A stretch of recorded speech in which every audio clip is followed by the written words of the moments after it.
them. Setting the agenda and holding those in power to account. You can't really blame her if the system is set up this way. You will not want to miss it, trust me. The Camilla Tominey Show, Sundays from 9:30, only on GB News. Westminster's full of talk, but out here, it's the real world. Am I allowed to talk now? No, that's it. This is where it matters, real people and real lives. That's what politics is all about. The fact is Trump made a good start. No. Straight answers, no spin, and just a couple of pints. How many fingers have I got up? About 10. So join me for Lee Anderson's Real World every Friday at 7 p.m. only on GB News. The People's Channel, Britain's news channel.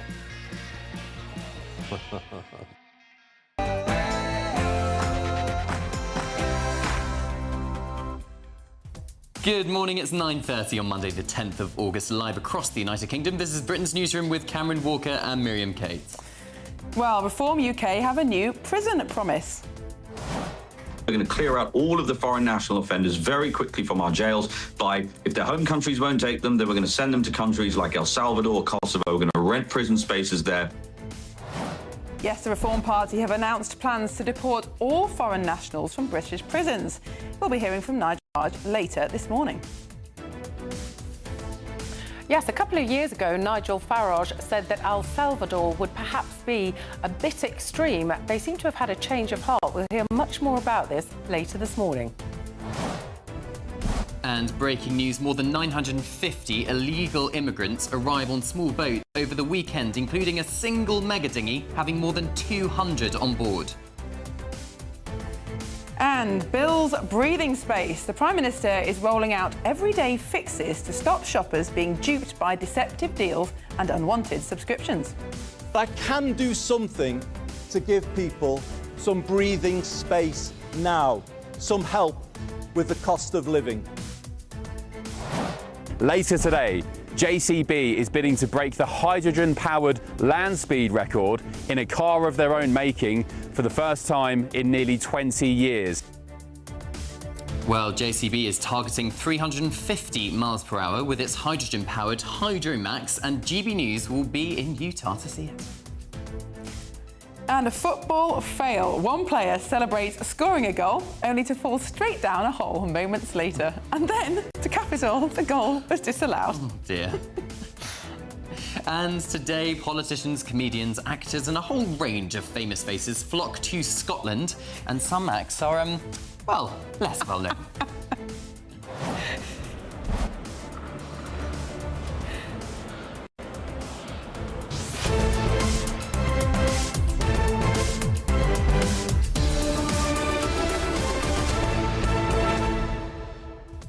Yes, I'm not sure Andrew could hear us up in Edinburgh, but hopefully when we return to him, he'll have some news to share. Maybe it was a statue, like a waxwork of Andrew Pearce. Yeah, he'll be covered in gold paint next time we see him. That could be interesting. Definitely. Well, we've got some really interesting news this morning, Cameron. I mean, it is August. It's normally known as the silly season. But I can't remember a previous August where we've had a brand new Prime Minister who's trying to make his mark. And he's going around the country on this kind of progress, like Henry VIII used to do in the summer months, telling people how they're going to fix the cost of living. Do you have high hopes?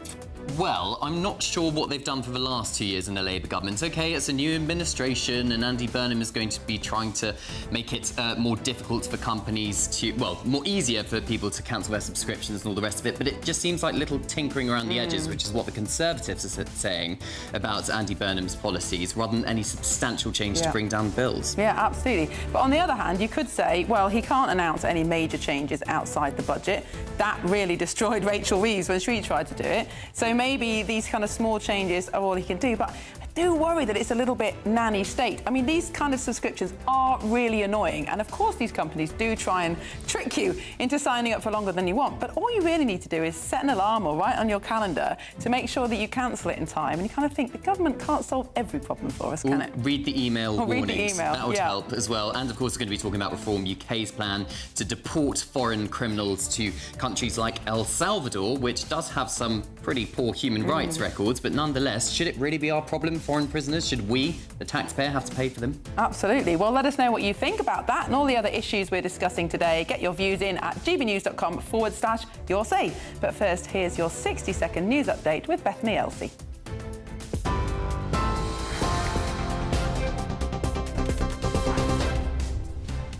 Thank you both. Good morning. The headlines from the GB Newsroom. Reform UK has said British prisons are in crisis and has promised to deport all foreign nationals from prison to free up space and end the early release scheme. GB News understands around 230 migrants have arrived in the UK overnight after crossing the Channel. Nearly 1,000 made the journey in small boats this weekend. Half of England and all of Wales are in drought, and more areas are expected to be declared today after an exceptionally hot and dry summer as the 5th heatwave of the year is on the way. And the Education Secretary is promising to revolutionise vocational routes for teenagers as 50,000 are expected to miss out on exam results this week after dropping out of education or training. Those are the latest headlines. I'll have a full roundup for you at 10 a.m. Tune in to GB News Radio wherever you are. Online, on DAB digital radio, on TuneIn, on Radio Player, on Nation Player and on your smart speaker. Just say, play GB News.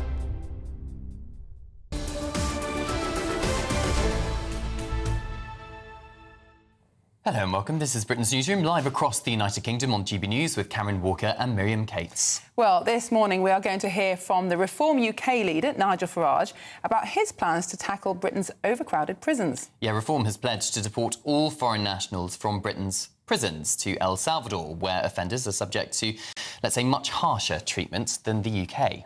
Well, let's have a listen to Reform UK's spokesperson who spoke to GB News earlier this morning.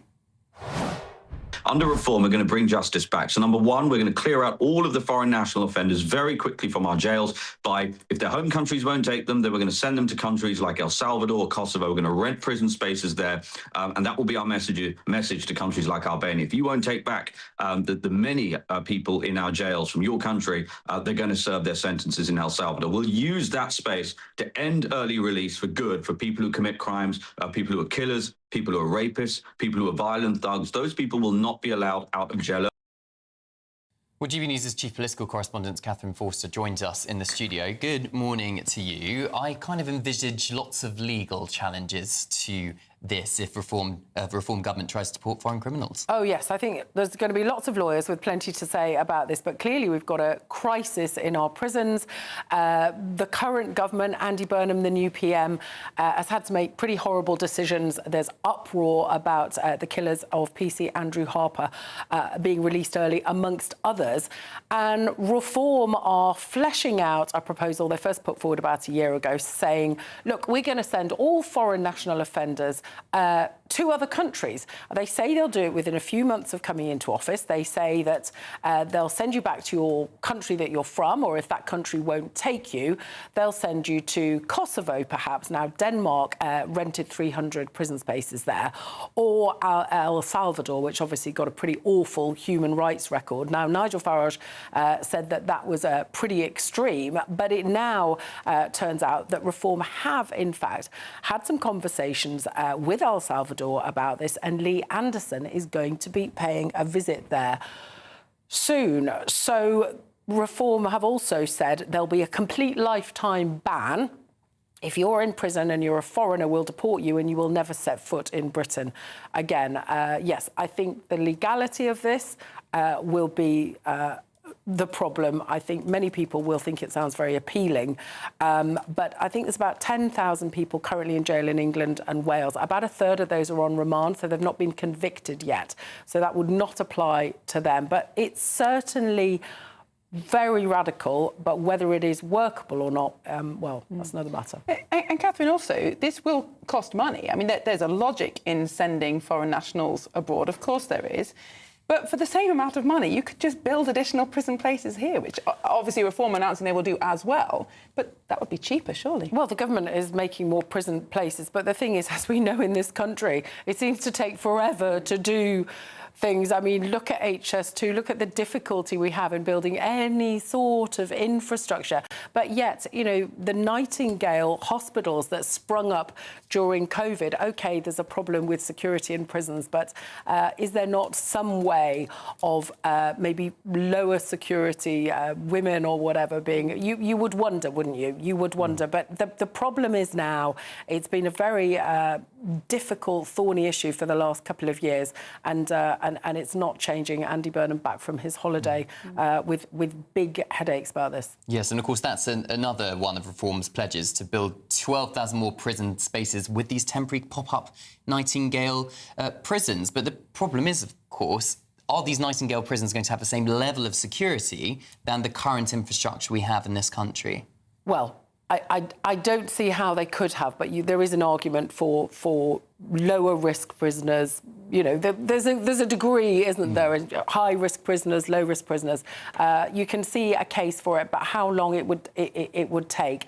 But we have managed to get into the most horrendous mess with prisons because successive governments haven't spent the money, because people don't think about it. They think about getting a doctor's appointment, getting their kids into a decent local school. They don't think about prisons. But when you have people being freed early, understandably, there is absolute public fury. Catherine Forster, thank you very much. And of course, the cost of crime in itself. Just, for example, supermarkets having to put all these incredibly high security measures, like locking up stakes and things like that. These things cost everybody. It's just, as Catherine said, we don't necessarily see those in the way that we do other public services. Yes, and then, of course, reoffending rates. Is that going to be sorted out, as well as just building the physical prisons? But the time is 9:40. Moving on, Andy Burnham is set to kick off his cost of living tour on Tuesday. Yes, he's going to be travelling across the country to hear directly from the public about how his government can improve their lives, as he vows to deliver everyday fixes to ease the pressure of rising bills. Well, officials have said he will be in listening mode, whatever that means, with a focus on tackling the cost of living and improving local high streets, and he is cracking down on deceptive deals and subscription traps in his efforts to ease the cost of living and give families room to breathe. Well, joining us now is the economics editor at The Spectator, Michael Simmons. Michael, good morning. Thank you for joining Britain's Newsroom. Now, I think everybody is feeling the cost of living crisis. We see bills going up and up every year. And no doubt Andy Burnham is keen to show that he cares about this issue. But isn't the real issue here inflation? And the record levels of inflation that we've seen since the 1970s, but particularly over the last few years. Shouldn't the government be looking at how to cut inflation rather than just little bits of bills here and there? Well, that's completely right, isn't it? Because every time we have a cost of living crisis, every time inflation bites, which, you know, used to be decades apart, now seems to happen every 2 years, the government just seems to reach for these little things. It's kind of the Martin Lewisification of everything. It's, you know, we'll take a few pounds off this, we'll give you a little discount here. And to be fair to Andy Burnham, it seems to work. You know, he's shot up in the polls. Labour are leading on a kind of average of polls because he's shown to people that he's going to act. The trouble is, as you allude to there, is this, you know, adds up to the square root of hee-haw in the long term. Because unless we fix the fundamental problems that leave us so susceptible to inflation, so high energy costs, the fact that we're not building anything, the costs of labour and tax making it so expensive to run businesses, then we're just going to keep coming back to these problems. And the problem is, every time you do one of these little wheezes or little saving schemes, it kind of takes off what you can do the next time. And I think this is where Andy Burnham might come unstuck around the budget or after the budget, is eventually he runs out of these little schemes he can do. He's not able to fix the fundamentals because of how boxed in he is by the public finances and his party's manifesto. And then the question is, you know, where does he go from there? Michael, the Shadow Chancellor, Sir Mel Stride, has accused Andy Burnham of having already run out of ideas and questions kind of the previous legislation and Labour's tax rises, as you alluded to just then. How easy is it for Burnham to fix those particular problems? Is it just kind of a mirage, really, all these little so-called gimmicks that he's doing over the summer? Yeah, I think they are gimmicks, and it's because he's kind of boxed in from so many sides. I mean, one of the most pernicious tax rises that we got from Rachel Reeves and the previous Labour regime was the raid on national insurance, which basically Labour now accept that's partly responsible for the jobs kind of crisis, especially among young people that we're seeing. But the trouble is, if they wanted to reverse that, it would cost them around £25 billion, because that's what it's brought in. But you're in this space where the public finances are under pressure because of commodity prices, because of Iran. You don't want to increase borrowing because you've said you'll stick to your fiscal rules. But then your only other option is kind of raising the major big three taxes. And Andy Burnham's been quite clear that, at least on the face of it, he's going to stick to Labour's manifesto commitment not to touch those taxes. So then I'm kind of like, where does he get this extra cash from? Which I think is why you'll see a succession of these smaller announcements. But as I say, eventually he will run out of road and have to do something major. Now, Michael, there has been some speculation that John Healey might abandon or tweak the fiscal rules so that borrowing to invest in infrastructure would kind of come off the balance books, if you like, and allow the government to raise funds through debt that way. Some might say that's a good idea, it would stimulate the economy. But how would the bond markets, how would the people who are lending us money respond to that, do you think? Yeah, I'm not sure this works. I mean, this is actually a change that Rachel Reeves already brought in. But question one is, given she brought it in, she only managed to make about £9 billion of extra borrowing kind of through this wheeze. And I know that sounds like a lot of money to anyone, but in the scheme of the government budget, you know, that's not a lot of spending. So question one would be, you know, if there was more room to squeeze out of this kind of fiscal wheeze, why wouldn't Rachel Reeves have squeezed it? But on your point about the bond markets, even if you manage to do this within the rules, and the way you do that is by saying that you're investing in assets, so the asset and the liability kind of net out, you still have to go to the bond market for the initial funds to make the investments. And you'd be doing that at a time when gilt yields are at record highs. So you might stick within the rules, but they're just going to add to the debt interest payments that are already, you know, double what we spend on defence. Yeah. OK, economics editor at The Spectator, Michael Simmons, thank you for joining us. And John's got in touch. Good morning to you, John. He says, Burnham running around the country talking about the cost of living is meaningless. He needs to stop all this talking and get to grips with the massive problems facing our country. And so far, he shows no sign whatsoever of doing that. That's John's view. Well, Joe Holden says if Andy Burnham is targeting rip-off deals, he needs to speak to France on his visits. I assume that Joe is referring to the more than £500 million we've spent giving the French to stop the boats, and as we've already been reporting this morning, record numbers again crossing the channels. That is a rip-off deal, isn't it, by anybody's standards? 230 illegal migrants on one mega dinghy reached Britain overnight. Breaking news on gbnews.com if you want to read that article. Do keep your views coming in. gbnews.com/you'll say. Well, still ahead on Britain's Newsroom, find out why Britain's biggest energy supplier is urging people to avoid using electricity during this week's solar eclipse. And up next, some of the biggest names in politics and comedy are flocking to the Edinburgh Fringe today. And we've managed to bag an interview with one of the most famous and important names there, who I'm keeping the seat warm for. Well, don't go anywhere. This is Britain's Newsroom on GB News.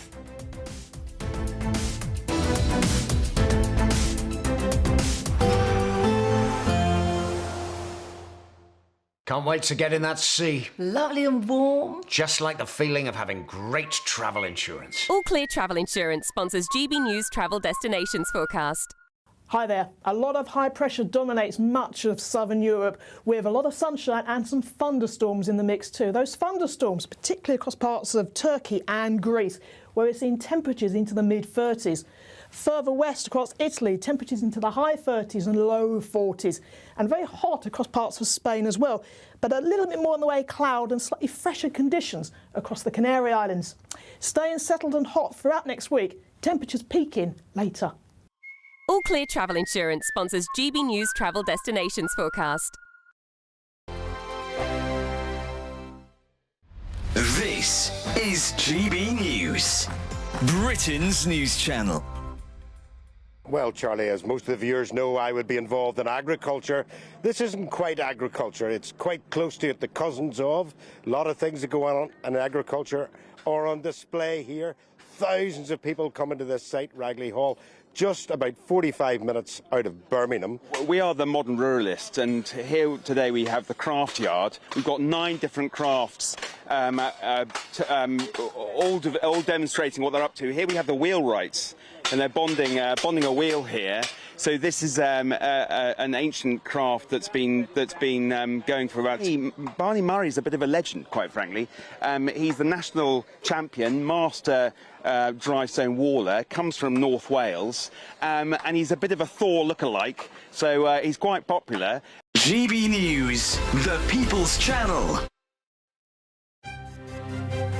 GB News Breakfast, every day from 6 a.m.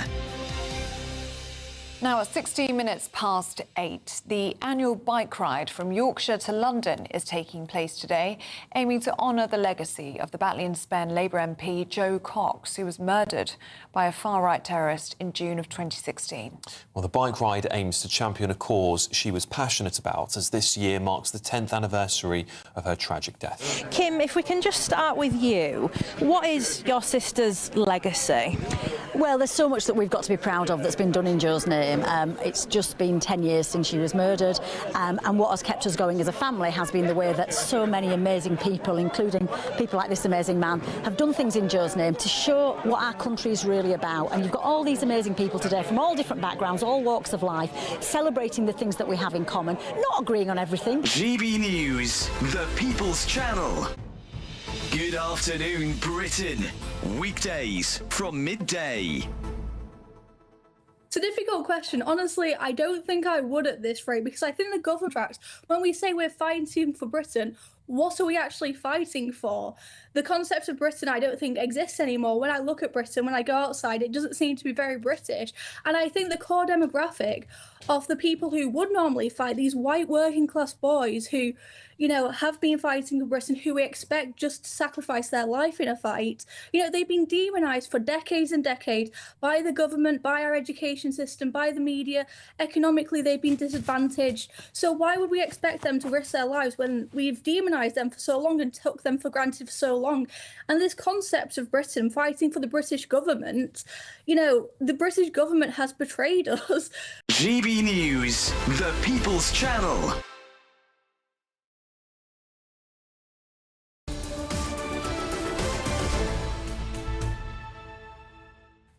Welcome back to Britain's Newsroom. It's 9 minutes to 10. Well, for 3 weeks of August, the Scottish capital, Edinburgh, plays host to comedians, actors and artists from around the globe. Yes, we're talking about the Edinburgh Fringe Festival. And let's speak now to one of the most famous comedians there, GB News presenter, Andrew Pearce. Andrew, good morning. It looks very sunny up there. Tell us what you're doing up in Edinburgh and why you're not sitting here. Look, it's a fantastic place to be. This festival is extraordinary, Miriam.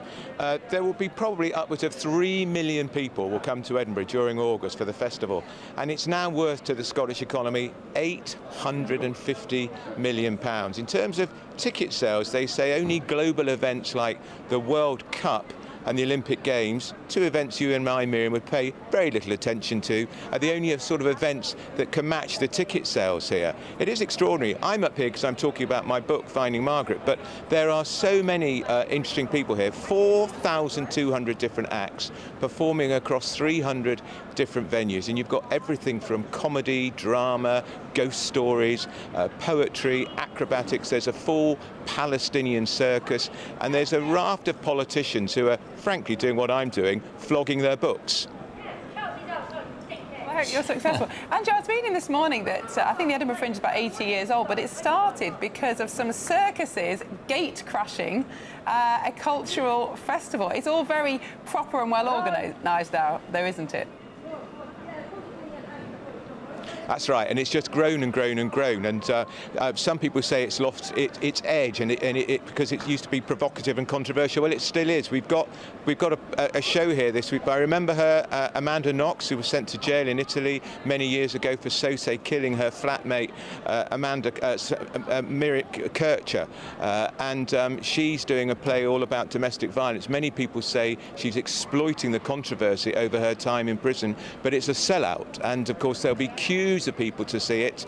There are a lot of politicians here. Gordon Brown is coming. The rumour is Andy Burnham is coming. Now, he was probably booked before he was Prime Minister.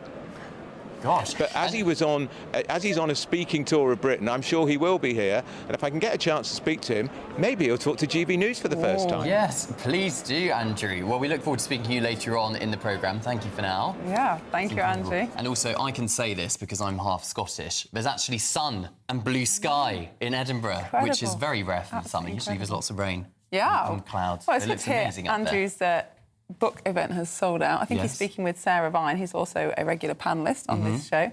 It is a fantastic book. It is a fantastic book and it's a fantastic festival, but also for the local economy as well. The hotel prices in Edinburgh absolutely skyrocket during the festival. If you ever do get a chance to go, I would highly recommend. Yeah, absolutely. Well, plenty more to come on Britain's Newsroom. Reform UK announcing plans to deport all foreign nationals from British prisons.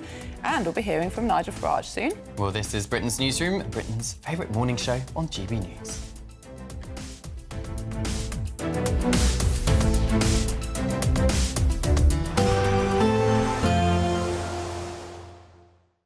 Expect warm spells with the odd rude interruption. Box Boilers sponsors the weather on GB News. Good morning, and this is your latest GB News forecast from the Met Office. So Monday promises to be a slightly cooler day than Sunday. Dry for most, but plenty of sunshine. There is a little bit in the way of clouds, certainly across the south during the course of this morning. This is actually the legacy of a cold front which sunk south across the whole country during the course of the weekend. But some of the cloud on this front will be thick enough to produce a little bit of light rain and drizzle here and there, but more of a nuisance value. Most places staying dry. But with clear, bright sunshine, temperatures into the afternoon reaching into the high 20s, highs of 27 degrees for London. It's a slightly different story further north with a fair amount of cloud across parts of Scotland. And that will certainly actually help to keep a lid on the temperatures into the afternoon. By the time we get to the evening, we're looking at temperatures into the high teens. But there are some brighter skies in the mix too. Cloudier skies across parts of Northern Ireland. And again, temperatures not too far off the seasonal average. But across England and Wales, with bright, clear sunshine on offer into the evening, temperatures comfortably into the mid-20s. And with clear skies overnight, we are likely to see a few mist and fog patches forming across England and Wales. Cloud does persist across parts of Northern Ireland and Scotland.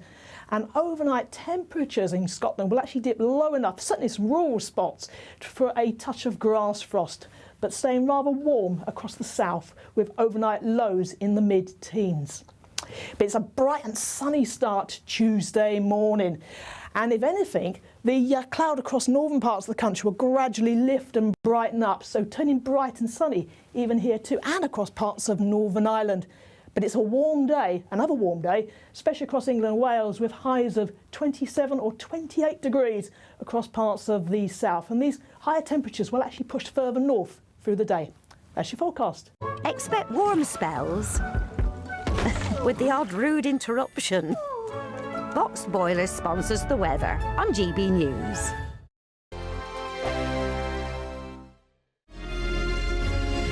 Thank you, Britain, for the thousands of you who are becoming friends of GB News each and every week.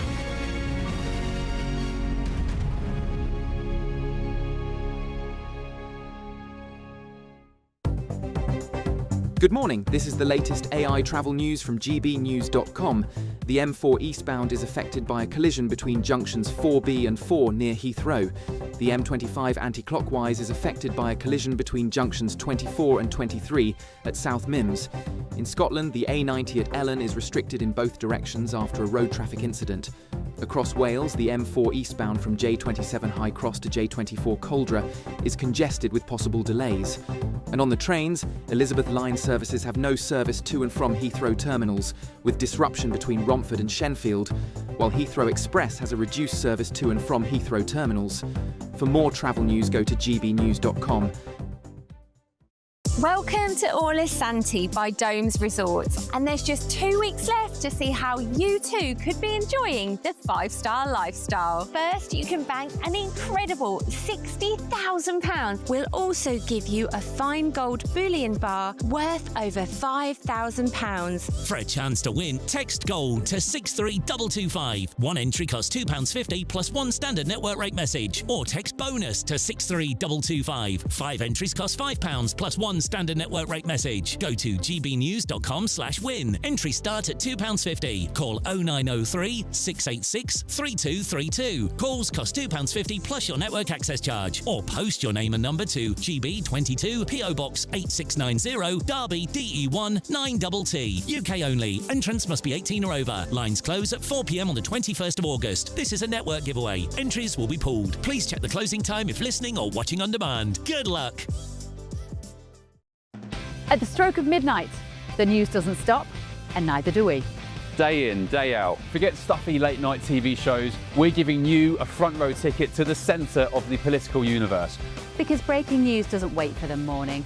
And neither do we. Join us for one of the most controversial and volatile times of politics in human history. A very big story. Big story over here. You won't get this anywhere else. The Late Show live at midnight, every night. Only on GB News. From the school run to the home run, watch a new show for all of Britain. He can say whatever he wants. A straight talking show where all voices are heard. And, you know, when are we going to stop talking about smashing the gangs and actually do it? With the stories that matter from every part of our country. There's a bit of a crash landing there for your Chancellor. Bold, fearless and standing up for you. That's me, Martin Dordme, 3 p.m. till 6 p.m, weekdays, here only on GB News. The People's Channel, Britain's news channel.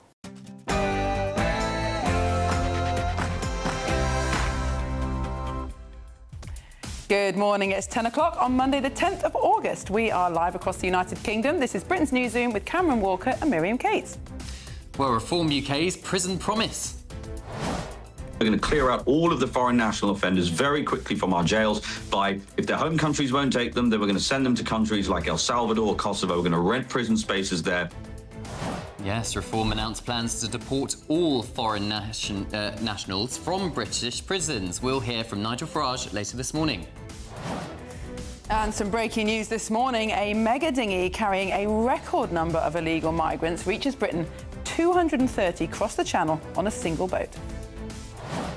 Just editing some exclusive images for you off that mega dinghy. It's been deflated, but it's on the quayside and it's a whopper. Well, Bill's breathing space. The Prime Minister is rolling out everyday fixes to stop shoppers being duped by deceptive deals and unwanted subscriptions. And get ready, Britain. A fifth heat wave is on the way. Temperatures could hit 36 degrees centigrade this week. Yes, a fifth heat wave of the year. I'm here in Surrey finding out how Brits are bracing for yet more hot weather, as the Met Office says today could be the final day of respite for many across the country. Later today, JCB is bidding to break the hydrogen-powered land speed record in a car of their own making for the first time in nearly 20 years. Yeah, JCB is targeting 350 miles per hour with its hydrogen-powered Hydromax, and GB News is there, as you can see, in Utah. Now today, politicians, comedians, actors and a whole range of famous faces flock to the Edinburgh Fringe, and we'll be hearing from our very own A-lister Andrew Pearce, who's speaking there later. And possibly one of the biggest football fails ever. One player celebrates scoring a goal, only to then fall straight down a hole moments later. And then to top it all off, the goal was disallowed. Oh, God.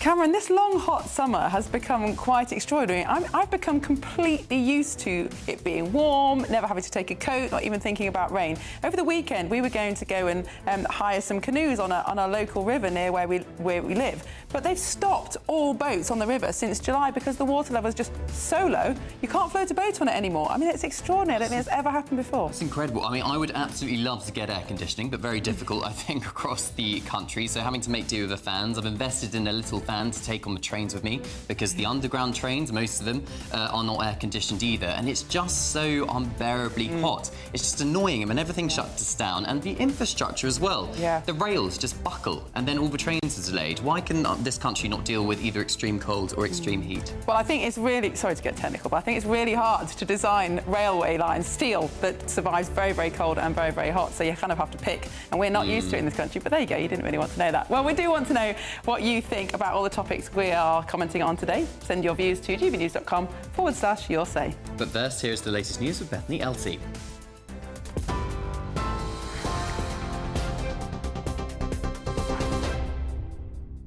Thank you both. Good morning. Your top stories from the GB Newsroom at 3 minutes past 10. Reform UK is promising to deport all foreign nationals from British prisons to free up space and end the early release scheme. If the party was to form the next government, they plan to send those who commit the most serious crimes like murder, manslaughter and rape to their home country to serve their full sentence, or rent prison spaces in El Salvador or Kosovo. Reform's Home Affairs spokesperson Zia Youssef told us prisons are in crisis. We are in crisis. The idea that a serving British police officer bravely, doing his duty, was killed in the line of duty, and the savages that killed him are being released early, and the Prime Minister is being told, as per Times reports overnight, that even if he wanted to intervene personally, he couldn't because of the legal system. This is an absolute disgrace. The message is simple. If you are a foreign national offender, if you're a foreign national and you don't want to go to jail in El Salvador, for example, don't come to Britain and commit serious crime. GB News understands around 230 migrants have arrived in the UK overnight after crossing the Channel in what is suspected to be the most packed mega dinghy so far. Nearly 1,000 migrants made the journey in small boats this weekend amid warmer and calmer weather. It takes the total so far this year to over 15,000. Half of England and all of Wales are in drought, and more areas are expected to be declared today after an exceptionally hot and dry summer. The UK is heading into another intense heatwave this week, the 5th of the year so far, with temperatures reaching up to 36 degrees in parts of East Anglia and South East England on Thursday. Heat health alerts are already in place across much of England, with the Met Office considering issuing rare amber or red warnings.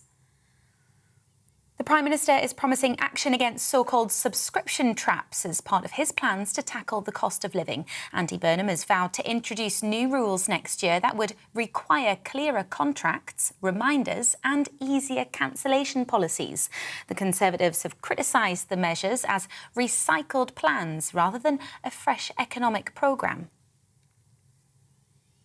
The suspected crime boss, Daniel Kinahan, has appeared in court in Dublin after being extradited from Dubai. He's been charged with directing the activities of a criminal organisation between 2015 and 2017. He was remanded in custody and transferred to a maximum security prison in the Irish Midlands. He's expected in court again in October.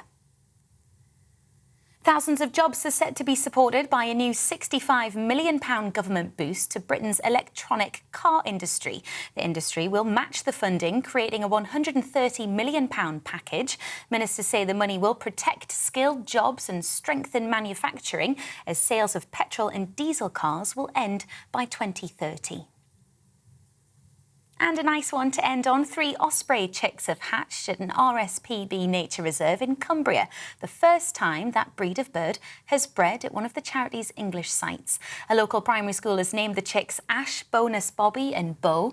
They're expected to take their first flights this month before eventually making the long journey to Africa. Those are your latest headlines. Let's have a look at the markets. Taking the ups and downs in our stride. Stilts Home Lifts sponsors the GB News Finance Report. £1 will buy you $1.35 and 1.17 euros. The price of gold is £3,220 per ounce, and the FTSE 100's at 10,876 points. GB News Finance Report, brought to you by Stilts Home Lifts.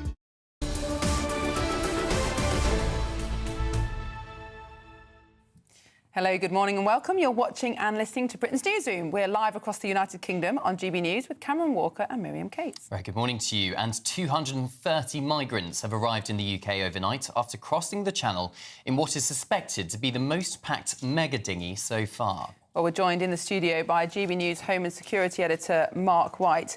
Mark, I think it was just last week that the record was broken for the second time. 165 people came across in one boat. What an extraordinary rise just from that number. And then that record was broken with 170 plus. I mean, extraordinary that many people were on a single dinghy. But now it's been absolutely smashed.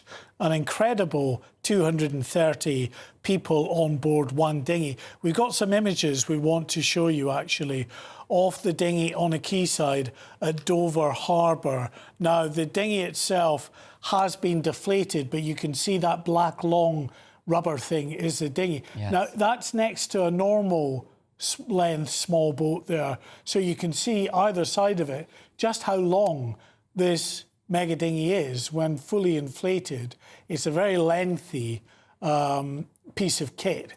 I say piece of kit, they're pretty flimsy, thin rubber, but it's managed to make that journey across the English Channel with 250. You can imagine the weight from 250 people on board a dinghy. It was escorted by two big French patrol ships just in case it buckled under the weight, along with rigid inflatables from the French rescue services as well. Then it made it to UK waters. There was another 4 British vessels waiting to pick those individuals up. This gives you an indication of where we are headed now. The trend has been apparent for a while, but it really, just in the last month or two, we've seen a big shift from the number of migrants that they're stuffing into each and every one of those boats. OK, they're putting bigger boats on the water, but still, to put 230 in a single dinghy is huge. How are people smugglers managing to either obtain or manufacture these absolutely ginormous vessels and get that boats to the northern coast of France? Well, because it's a long-running and now sophisticated criminal enterprise, in the same way that the drugs industry are able to utilise all kinds of ways of getting onto container ships and things like that. They have a very well entrenched now supply line that if one element of it goes down, they can look to other suppliers. They get these vessels made to order in backstreet factories in China, and then they're shipped usually by road via Turkey and into the European Union. Now, just recently, there was a container ship into Felixstowe port that in the UK that was boarded because of intelligence, and in one of the containers were 24 of these dinghies as well. So they're coming via container ship too. As I say, they've got a whole host of different supply lines they can call on, and they've just developed them. And this is the thing, you know, the boats that set out in 2018 are nothing compared to what is in the water now. Back then, they were effectively just these little dinghies that you could see out on a river that were able to carry no more than half a dozen people. Now, it's an ordinary boatload is about 80 to 100. And of course, now these remarkable mega dinghies with loads, as we're seeing now, over 230. Yeah. With little kids having their lives put at risk. Well, yeah, I mean, we think there may have been quite a number of children on this mega dinghy. We're trying to get detail on that. The British government has been asked for comment, and we're told is working on a comment from the Home Office soon on this. They will no doubt be, as I'm sure, as alarmed as everybody else is at this development. Well, Mark White, thank you very much for that report. And Cameron, it was just a couple of weeks ago that our new Prime Minister was saying that he knew that people were concerned about small boats, that he'd heard that on the doorsteps in the Makerfield by-election, but that he was convinced that things were moving in the direction and Shabana Mahmood's reforms are working. Well, I think it's patently apparent that isn't true. And surely he will have to address this at some point soon again. And even if it is working, it's not working fast enough. And the previous Conservative government, of course, tried to ship a load of people or fly a load of people off to Rwanda. ECHR stops that. The Labour government have not committed to leaving the ECHR. So what is the alternative? Yeah.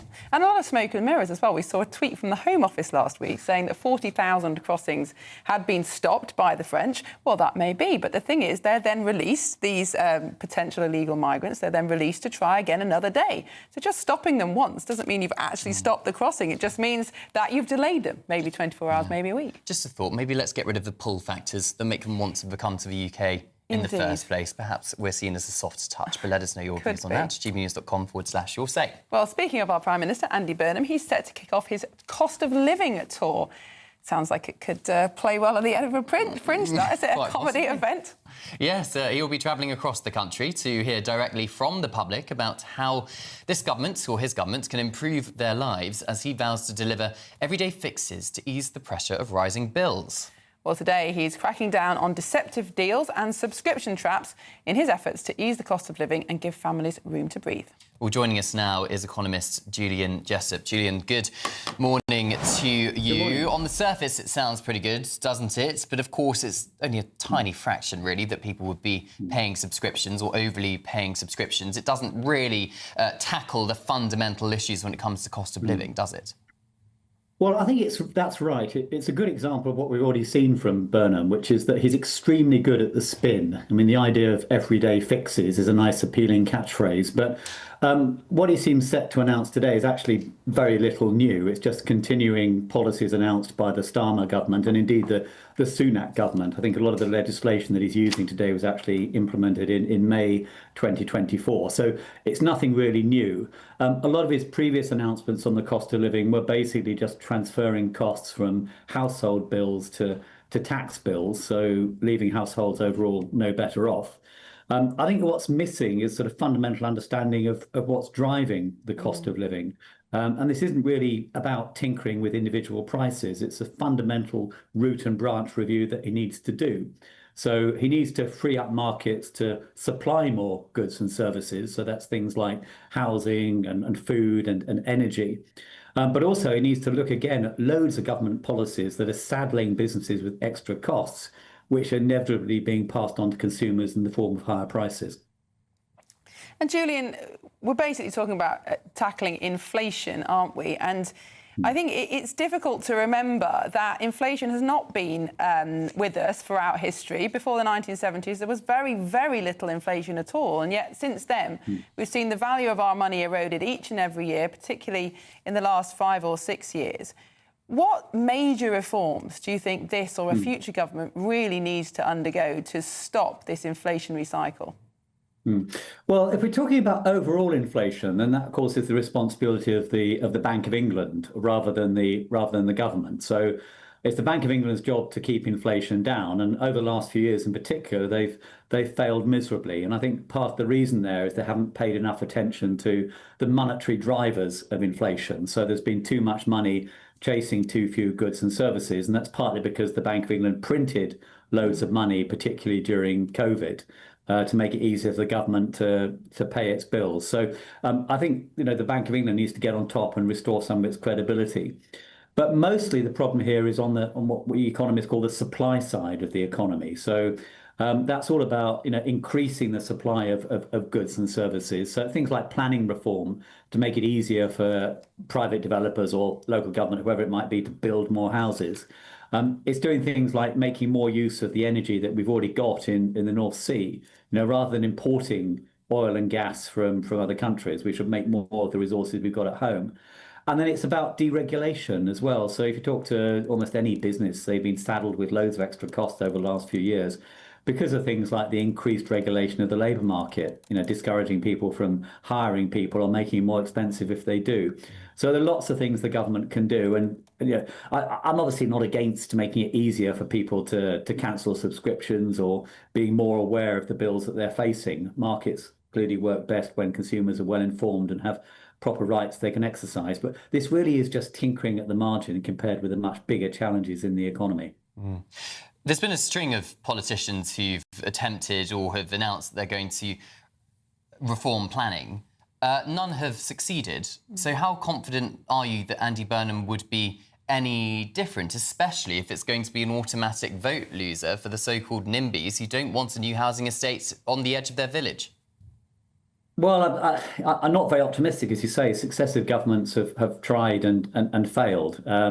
When Labour first came to power, they did announce this hugely ambitious programme of house building, I think 1.5 million new homes over 5 years. And they've fallen miserably short. And it is worrying that even a government with a huge parliamentary majority seems unable to get things moving. So, yeah, I'm not optimistic, but it's a huge prize. It's just a difficult challenge to reach it.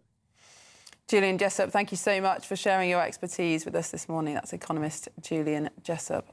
We are in a rut. This is the problem, Cameron, and there's all these different levers that the government needs to pull, but there is always an interest group that wants a different solution. Yeah, but sometimes I just think in order to get the economy moving, are we just going to have to ignore the wishes of parts of this country in order to get house building going, make housing cheaper, make energy bills cheaper by extracting gas and oil from the North Sea and all of that? And it's linked to the story that I think a lot of our viewers will have seen over the weekend about how uneducated people in America, so workers that are barely literate, earn more than kind of middle-ranking graduates in this country, and just the kind of wage compression that we've seen. We have thousands and thousands of graduates who can't get jobs. At the same time, we've got 40,000 vacancies in the scaffolding sector. Of course, that's a massive bottleneck for building houses. We've just got this kind of misallocation of skills. Yeah, well, there's a great story in the Mail today about the 20 least likely degrees that you're going to get a job off the back of it. And even if you do get a job, the salary average they're going to get is, £25,000, which means they're not paying back their student loan, which means more debts for the government. Absolutely. Well, if you want to get away from all those financial problems, why not enter the Great British Giveaway? You've got 2 weeks left to grab your chance to win £60,000 in tax-free cash and a gold bar. This is our golden summer celebration. Here are all the details you need. Welcome to Orlis Santi by Domes Resorts. I'm in one of their beautiful sea view rooms. Luxurious, right? And there's just 2 weeks left to see how you too could be enjoying the 5-star lifestyle. There's over £65,000 in cash and gold to be won. First, you can bank an incredible £60,000 in tax-free cash to spend however you like. That's cash you could save, spend the rest of the year spending, or just relax somewhere like here. The award-winning Soma Spa will also give you a fine gold bullion bar worth over £5,000. Just make sure you don't miss out as lines close on the 21st of August. For a chance to win, text GOLD to 63225. One entry costs £2.50 plus one standard network rate message. Or text BONUS to 63225. 5 entries cost £5 plus one standard network rate message. Go to gbnews.com/win. Entries start at £2.50. Call 0903 686 3232. Calls cost £2.50 plus your network access charge. Or post your name and number to GB22 PO Box 8690 Derby DE1 9TT. UK only. Entrance must be 18 or over. Lines close at 4 p.m. on the 21st of August. This is a network giveaway. Entries will be pooled. Please check the closing time if listening or watching on demand. Good luck. Best of luck with that. And next, we'll be revealing Britain's worst degrees, as we were talking about, for graduates being out of work. And there are a few surprises on the list. Well, we'll be going through that and more with Piers Pottinger and Sebastian Salek. There they are, ready for a good old debate, I think. This is Britain's Newsroom on GB News. Do you trust what you're being told? Good, because neither do I. Those are just facts. I'm Alex Armstrong, and on my show, we'll expose the spin. Well, I want to answer that, because you didn't let me last time, because you always speak over me. The broken promises. To deny that is denying the truth. And the hypocrisy. Needs to stop. You think we can allow? Politics, policy, parliament. Nothing is off limits. No sugarcoating, no fear of offence, just the truth laid bare. Tune in every Saturday and Sunday at 9 p.m. for Alex Armstrong Tonight, only on GB News, Britain's news channel. Britain is not just a geographical expression. We are a people bound together by history and culture that are distinctively British. Join me to celebrate our music, theatre, artworks and literature, which we can explore and enjoy together. Everybody's welcome. Sunday with Michael Portillo. Every Sunday at 11 a.m. on GB News, the People's Channel, Britain's news channel. 5 hosts, 5 opinions, 5 fearless debates, 5 unfiltered takes on the day's news. 5 reasons not to be anywhere else on Saturday night. This is the Saturday 5. You got me. You got me good there. Britain's biggest Saturday night TV show. It's not a bad brand. Yeah. Uncensored. Very, very, very easy tonight. On the unpredictable. What does she say? Can you translate it for us? And always entertaining. And how can a country go from being led by William Wallace Saturday nights from 6 p.m. only on GB News, the People's Channel. Britain's news channel. You're going to want to stay tuned, trust me. Join me, Nana Akwe, for an informative, interactive news programme with a difference. It's fun. No, he didn't say that, Dave. I'm so surprised. I think there's an element of truth to that. Join me from 3 p.m. every weekend, only on GB News, Britain's news channel. At GB News, we love to hear from you, our loyal community. So drop us a line at gbnews.com/yoursay. There you can talk to each other and also to the presenters live on air. gbnews.com/yoursay, because GB News is your channel, Britain's news channel. You want to know what's really going on in the corridors of power? Labour don't know what to do with you half the time, and that makes you quite lethal in the chamber. Get behind the headlines with Chopper's Political Podcast. Join me, Christopher Hope, as I sit down with the great and the good of British politics. We'll see where this ruling takes us. These are the stories shaping our nation. Chopper's Political Podcast, available now on all platforms. Listen in and stay ahead.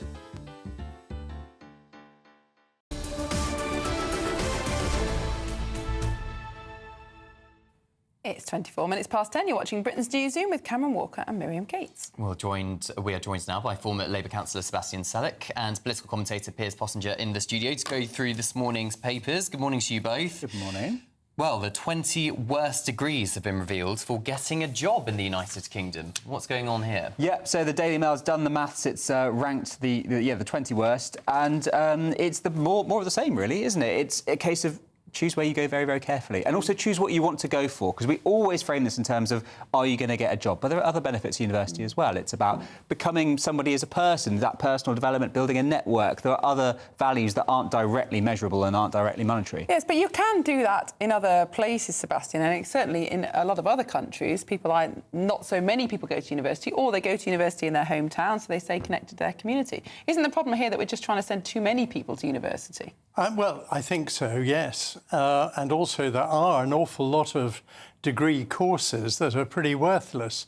I mean, for example, in my business, we never once took on anyone with a degree in media studies because they were so poorly taught and of little value.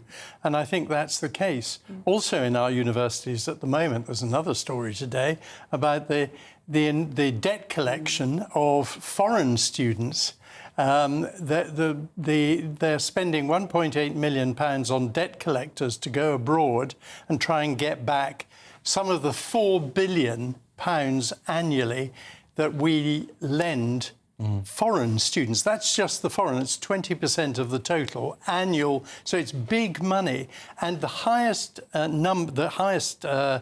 race or country of students in this, guess where they come from? Albania. Romania. Now, I'm sure we're all familiar with lots of people around who have got degrees who come from Romania. Yes. I haven't met one. But, I mean, the problem is that here is another example of a system that no one's really looked at for years. It's out of control.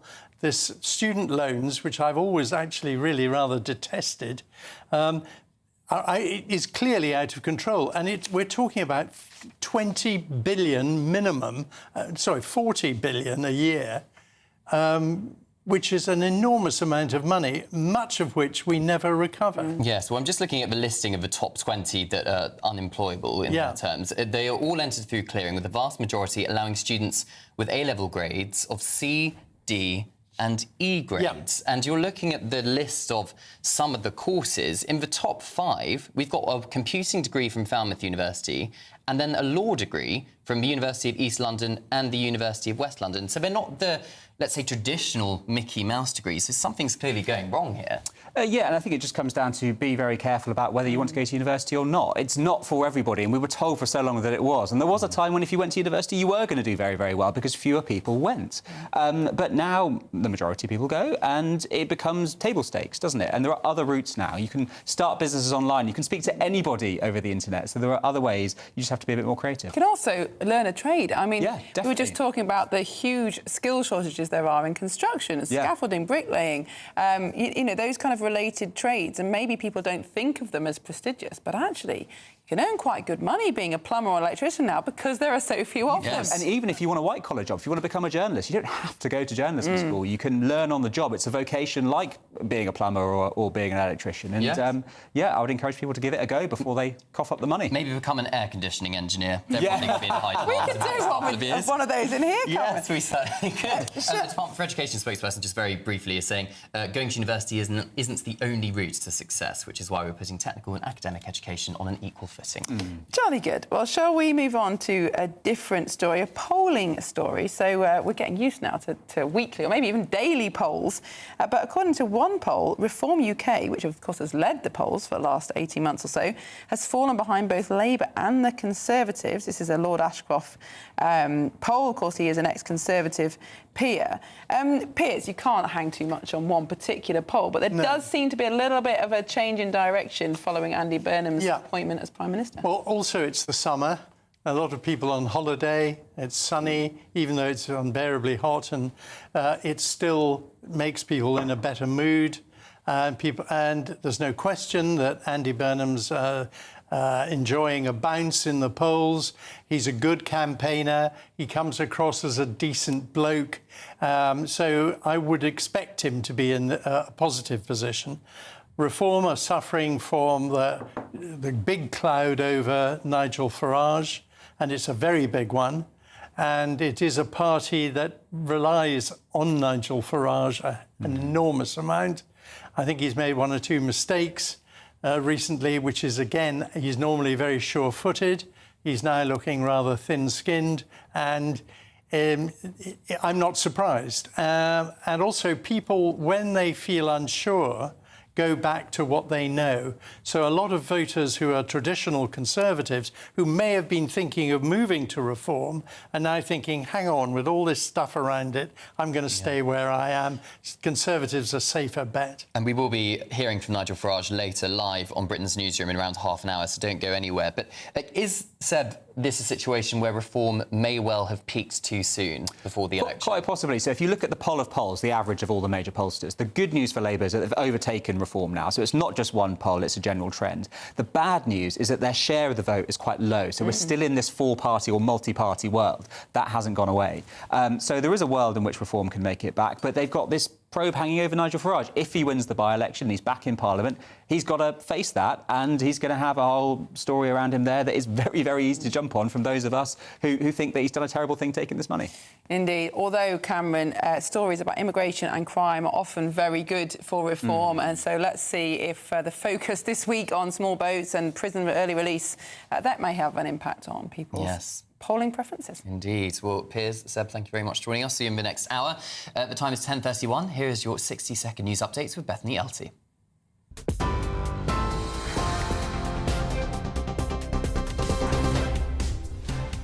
The headlines from the GB Newsroom. Reform UK has said British prisons are in crisis and has promised to deport all foreign nationals from prisons to free up space and end the early release scheme. GB News understands around 230 migrants have arrived in the UK overnight after crossing the Channel. Nearly 1,000 made the journey in small boats this weekend. Half of England and all of Wales are in drought, and more areas are expected to be declared today. It's after an exceptionally hot and dry summer, as the 5th heat wave of the year is on the way. And the Education Secretary is promising to revolutionise vocational routes for teenagers, as around 50,000 are expected to miss out on exam results this week after dropping out of education or training. Those are your latest headlines. I'll have a full roundup for you at 11 o'clock. Take the GB News family with you on any device. As long as you have an internet connection, tune into GB News anywhere on the planet or beyond.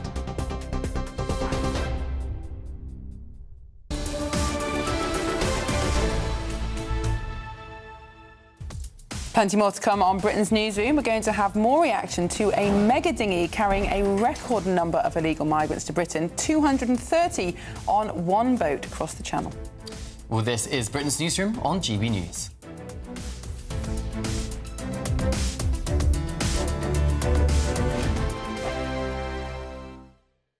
Good morning, and this is your latest GB News forecast from the Met Office. So Monday promises to be a slightly cooler day than Sunday. Dry for most, but plenty of sunshine. There is a little bit in the way of clouds, certainly across the south during the course of this morning. This is actually the legacy of a cold front which sunk south across the whole country during the course of the weekend. But some of the cloud on this front will be thick enough to produce a little bit of light rain and drizzle here and there, but more of a nuisance value. Most places staying dry. But with clear, bright sunshine, temperatures into the afternoon reaching into the high 20s, highs of 27 degrees for London. It's a slightly different story further north with a fair amount of cloud across parts of Scotland. And that will certainly actually help to keep a lid on the temperatures into the afternoon. By the time we get to the evening, we're looking at temperatures into the high teens. But there are some brighter skies in the mix too. Cloudier skies across parts of Northern Ireland. And again, temperatures not too far off the seasonal average.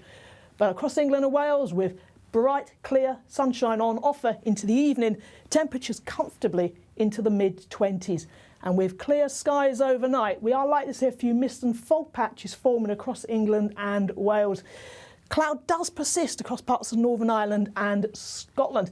And overnight temperatures in Scotland will actually dip low enough, certainly some rural spots, for a touch of grass frost, but staying rather warm across the south with overnight lows in the mid-teens. But it's a bright and sunny start Tuesday morning. And if anything, the cloud across northern parts of the country will gradually lift and brighten up, so turning bright and sunny even here too, and across parts of Northern Ireland.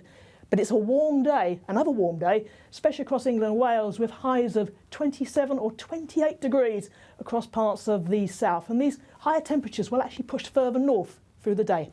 That's your forecast. Thank you, Britain, for the thousands of you who are becoming friends of GB News every week. You're not only watching and listening to our programmes, you're becoming part of them too.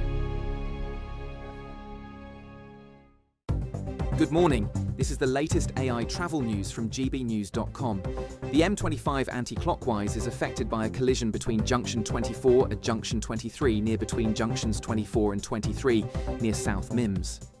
In Scotland, the M8 eastbound has queuing between junction 25A at junction 25, with 4 lanes restricted. Across Wales, the M4 eastbound from J27 High Cross to J24 Caldra is congested with possible delays. And on the trains, Elizabeth Line services have no service to or from Heathrow terminals, with disruption between Romford and Shenfield, while Heathrow Express is running a reduced service to or from Heathrow terminals. For more travel news, go to gbnews.com.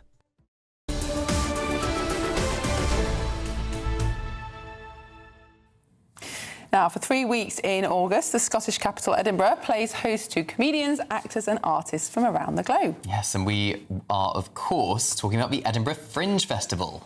Well, GB News presenter Andrew Pearce joins us from Edinburgh. Andrew, good morning. Great to see you, several hundred miles away from the studio. Tell us about the sights and sounds of Edinburgh.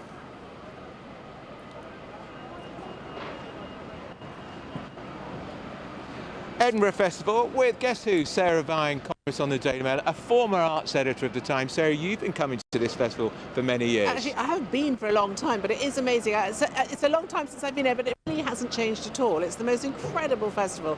It's like it's so old-fashioned. Like most festivals become quite pretentious and corporate, but this doesn't seem to have happened to Edinburgh. No. There are just so many people just doing their own thing. It's a real place for kind of theatre lovers or just sort of lovers of chaos and purple hair. And over there we saw a woman, she's been dancing for how long? She's been dancing for like 3 days. She's advertising some show about the dancing plague of somewhere or other. I couldn't quite catch it. But it's just, there's a sort of crazy, mad enthusiasm to the place. And of course the other thing to say is it's so beautiful. It really is. It's stunning. We're going to have a wander, and of course here's the ubiquitous sound of the bagpipes. What would you expect at the Edinburgh Festival? Yeah. And of course, Sarah, you're holding the wee blue book. This is the free stuff. That's the free stuff. 30 pages of free stuff. 4,200 different acts here. One of them is you talking about your book. And you talking about your How book. Not to Be a Political Wife. Yes. So we're doing an event with Ian Dale this afternoon. Andrew and I on stage together with Ian talking about our books. His book is about his mother, his adoptive mother. No, his not his Finding My Birth Mother. Sorry. And you're about And marriage to mine's Michael about Gove. just being useless, basically. And a roller coaster marriage it was and too. politics and all that stuff. But it's really, I mean, it's just so vibrant here, isn't it? It's like a sort of, it's just chaos, but brilliant chaos. I love it because we go to a lot of festivals, and they can be quite sort of po-faced, but this is the opposite. It's just We've so. had so many leaflets thrust in our hands. Yeah. There's drama, magic. There's a Palestinian circus. There's mad there are people. stand-up comedians. There is the must-see Tom Cruise fat Yes. show. What's that about? I don't know. And also there is controversy, of course. It's all about Well, Amanda Knox. as ever with Edinburgh, there's always a show that causes a bit of waves, and this is the Amanda Knox show. So of course she was acquitted of killing Meredith Kercher, but she spent That was in Italy. but she spent a long time in an Italian jail, which, as someone who grew up in Italy, I can tell you is not a lot of fun. And the Italian authorities are famously, how should we say, corruptible? I don't know. But anyway, she's done this show. She has been criticised for doing it obviously by the relatives. But the reviews seem to say that they don't say she hasn't had great reviews, but they don't say it's particularly offensive. But it's what you come and see. Come and see for yourself. And make your own mind up. up too. And the stand-up comedians are legion. The politicians. We saw. I saw Nicola Sturgeon yesterday. I think she saw me, Sarah, but for some reason she did not rush to greet me warmly. Did she make a beeline in the direction? She did. I think she may know that I often used to call her wee Jimmy Cranky, which was unkind. And you would probably scold me. To be honest, I think if I were Nicola Sturgeon and I saw Andrew Pearce across the road, I would turn in the other direction immediately. But they come here because not only do they want to sell their books, they want to get their point across. This is a political statement absolutely, too. yeah. And Kemi Badenoch is here as well. Kemi Badenoch's here, and Andy Burnham is supposedly coming later this week. Prime Minister. He was booked when he was Mayor of Greater Manchester, and there will be probably nearly 4 million people here in Edinburgh during the course of August. The thing is, it's such an interesting mixture because it's not just sort of theatre goers. It's there's lots of American tourists who are all walking around with little funny umbrellas and children because it's obviously it's the holidays. So it's such a variety of punters that you don't normally get. And the thing is, the whole city is given over to it. It really is. And it is actually quite big, And I do want to mention the architecture because it is worth that. It's worth it for that alone. It is stunning. Just to look at the buildings, they're amazing. And it is a novelty. Forgive me, people in Scotland, but I must say I was terribly surprised. The sun is shining. I know. The heat wave came to Scotland too. Yeah. And even though it was raining yesterday, it wasn't very heavy. It was quite nice to see some rain, actually. I was frankly relieved because we've come up from London where it's absolutely sweltering. It's so nice to be able to wear a jacket and a pair of socks. It'll run till the end of the month, and it's worth a conservative £850 million to the Scottish economy. There's a barking dog, of course, and we've had many people ask us to go to their show. If you can see all around, there are people giving out their posters, their flyers for their shows. This Royal Mile will be vibrant now, Sarah, until what, midnight? Oh gosh, yes, At least midnight. and beyond. I mean, I think the festival sort of happens in stages because quite a lot of the youngsters don't get up until quite late, you know. So there's, but it just keeps rolling on. It just rolls on and on and on. And also the other thing is there's a lot of great shopping to do if you fancy a bit of that. I managed to sneak away yesterday. She went shopping yesterday. I did. I know. I'm ashamed to say I did. Cultural events to see. Sarah Vine went shopping. I know. Did you buy some tartan? No, I didn't actually. Oh. No, I didn't. Didn't you have bought some tartan? No, I didn't. No, I have tartan. I don't need more tartan. Okay, but no. there is a lot of tartan shops here. There's a lot of tartan shops. There is no shortage of tartan, but there are also other shops. We should also forget there's the Edinburgh military tattoo goes on Yeah. each night, which is an extraordinary event up at the castle. Yeah, yeah. It's a stunning castle, marching bands from all over the country, done with military precision in the way only British. I mean, I military just can. think it's a city that Scotland can be really proud of, because it's just so beautiful in its construction, and it's just so vibrant, and it doesn't have, like a lot of cities like London, it doesn't have these kind of enclaves where only it's very democratic. It feels like you can go any bit of it, you'll be And you'll be here's fine. the one thing: do you think I should have worn a kilt? Yes. Bearing in mind I'm in Scotland. Do you have a kilt? No. But do you think I've got the legs you're for a kilt? Irish. No. Well, but I'm not Scottish. No. No. So I don't I'm think not you can wearing wear a a kilt unless you're Scottish. I'm not no, Scottish. exactly. But there are a lot of kilts here. There are a lot of Scottish football shirts. Don't forget they were in the World Cup. Yeah, They didn't do yeah. so well, but they qualified, of course. Yeah, my son supported Scotland. Did he? Yeah. Why that's did he his not team. support England? Because his father's Scottish. Of course he is. Michael his father's Gove. from Aberdeen. From Aberdeen, Yes, so yes. Scotland is his team.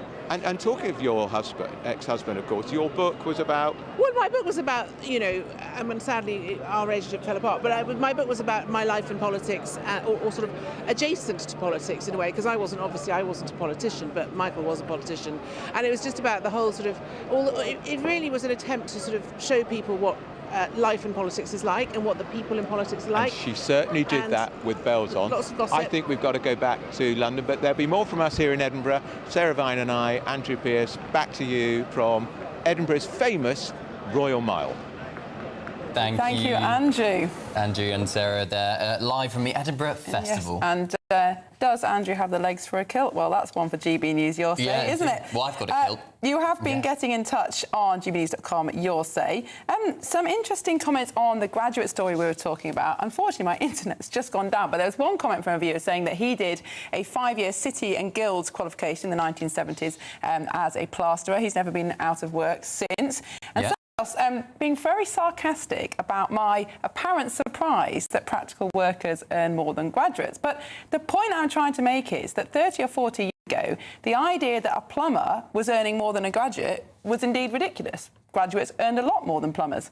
That wage premium has completely reversed in 40 years, and plumbers now earn more than graduates. So it's a big story, and it tells the story of oversupply of graduates and all those other things. Yes, So, and also how demand and how little plumbers, plasterers, builders there are in this country, supply and demand. So 30 or 40 years ago, people would have been very surprised that that was going to happen, and I'm not sure entirely what it means for our economy. So exactly. There you go. But lots more views. Yes, indeed. So we've heard this morning in the breaking news that 230 migrants crossed the Channel overnight on a single dinghy. That's the highest number ever. Lots of you have been getting in touch on that one. Anthony says, enough is enough. This crossing the Channel in this mega boats has to stop. When will the government get to grips? And this is surely more important than Andy Burnham sitting behind a bar with the Defence Secretary, I think it was John Healey, the Chancellor, discussing pork scratchings. Shame on him. And there was one more as well, which was from David. Good morning, David, saying, stop swanning around the country, Andy Burnham, and sort out the invasion of my country. This is disgraceful. Well, do keep getting in touch, gbnews.com/your say. But we do have some breaking news for you now. The government has released a statement on relation to that mega dinghy. Here's what a Home Office spokesman had to say. Yes, they say this latest incident demonstrates the reckless and dangerous tactics employed by the criminal gangs facilitating these crossings, who continue to put lives at risk by cramming even greater numbers of people onto unseaworthy vessels. Well, we're making progress with the number of small boat crossings down this year, the lowest number recorded for the month of July since 2020. But we must go further, which is why we've signed a payment by results deal with the French to put 40% more boots on the ground on French beaches. Yes, well, do keep your views coming in on that one. I fear it's not going to be a story that's going away anytime soon. gbnews.com/your say. Well, coming up next, Britain is bracing for a 5th heat wave this summer. Temperatures could hit an astonishing 36 degrees centigrade this week. Are you ready for it? No. But first, if you're in some search of some holiday sun, which may even be hotter than Britain, here's the forecast of some of the top European destinations.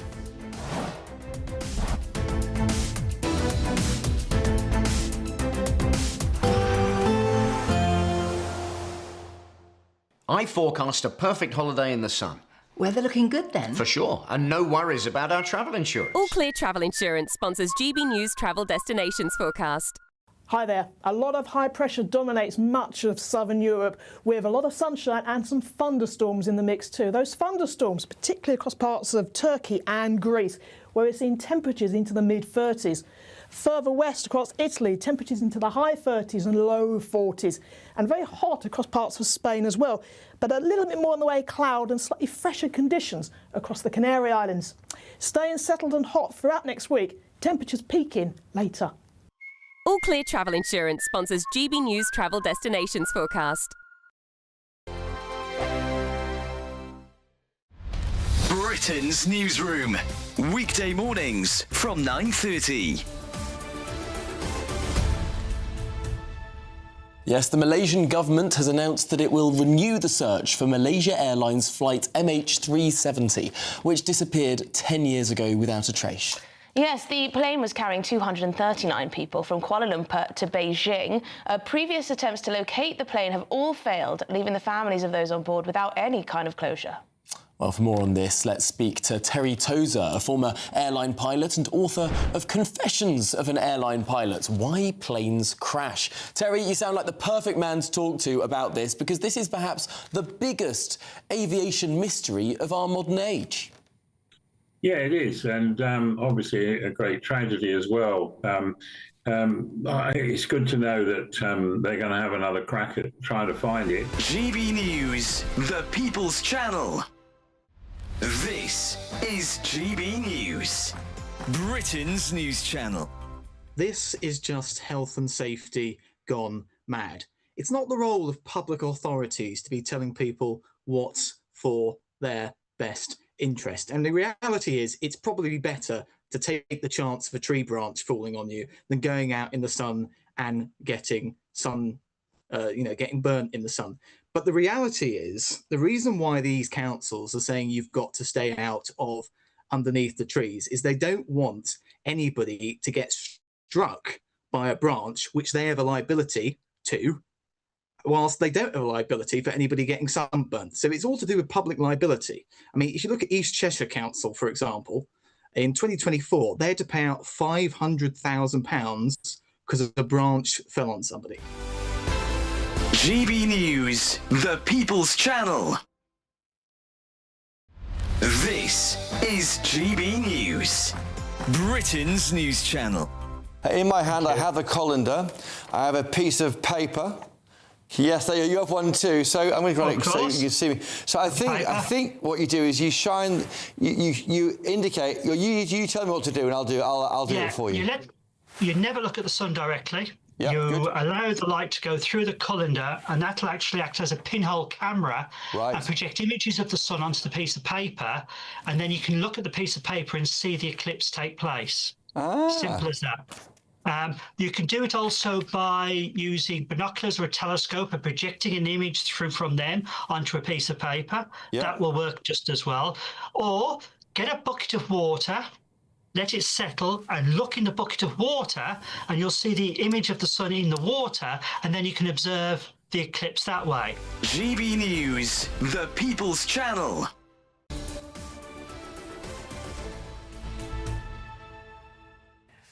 Welcome back to a very warm studio, but not as warm as it's going to get outside, because temperatures could reach 36 degrees Celsius or higher this week.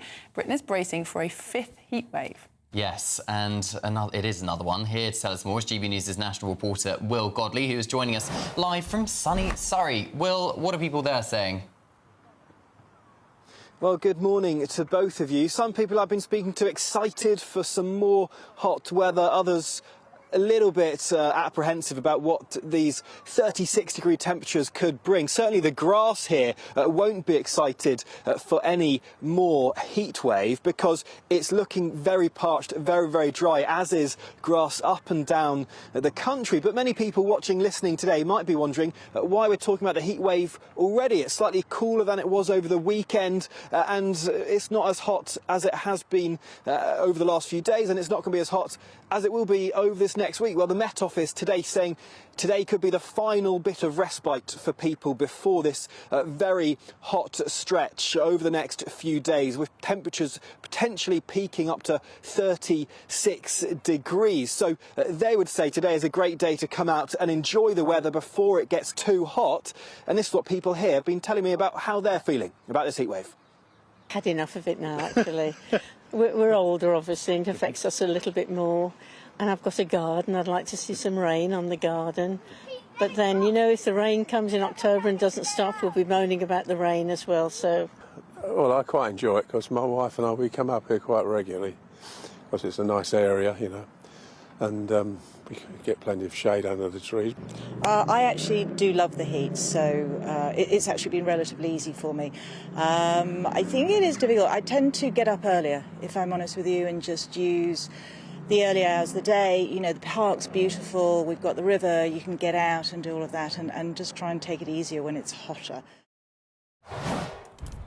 Well, as well as coping in the heat, some of those people went on to tell me how they think we need to do more to prepare the country to deal with this hot weather, including things like ensuring we don't lose as much water to the system in what people were telling me was a very Victorian system indeed. And large parts of the country, half of England and all of Wales, in drought conditions. We're expecting to hear a little bit later today from the people who decide where should be in drought conditions about any future and further areas of the country going into drought areas. As the Met Office tells us, they're considering whether to impose an extreme red heat warning for later this week when it gets up to 36 degrees. For now, though, it's a beautiful 23, 24 degrees here. I'm very much enjoying myself here in Surrey in this beautiful park. Get yourself an ice cream, Will. That looks like great fun today. Yes, and for those of you listening on the radio, Will was standing in what probably once upon a time was a beautiful green field. It's now completely brown and yellow, which is what all of the grass in the south of England has now become. Yeah, it certainly has, but hopefully it will pick back up in the autumn. I think it's time to invest in more linen shirts and linen clothing. I agree. Oh, awful. But up next, we'll be hearing live from Reform UK leader Nigel Farage as he pledges to deport all foreign criminals. You do not want to miss that. You're watching Britain's Newsroom, Britain's favourite morning show on GB News, and it's time now for your weather.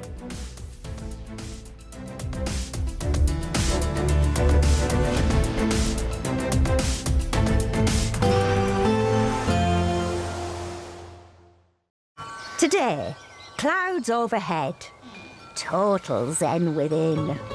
Boxed Solar sponsors the weather on GB News. Good morning, and this is your latest GB News forecast from the Met Office. So Monday promises to be a slightly cooler day than Sunday. Dry for most, but plenty of sunshine.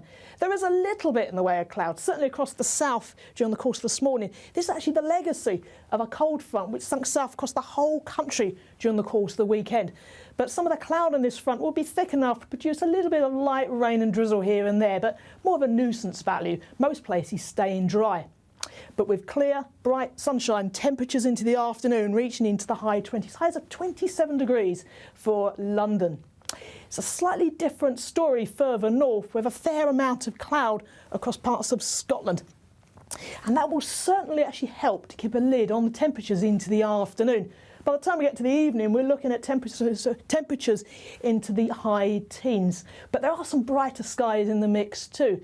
Cloudier skies across parts of Northern Ireland. And again, temperatures not too far off the seasonal average.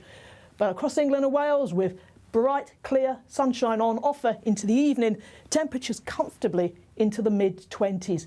And with clear skies overnight, we are likely to see a few mist and fog patches forming across England and Wales. Cloud does persist across parts of Northern Ireland and Scotland.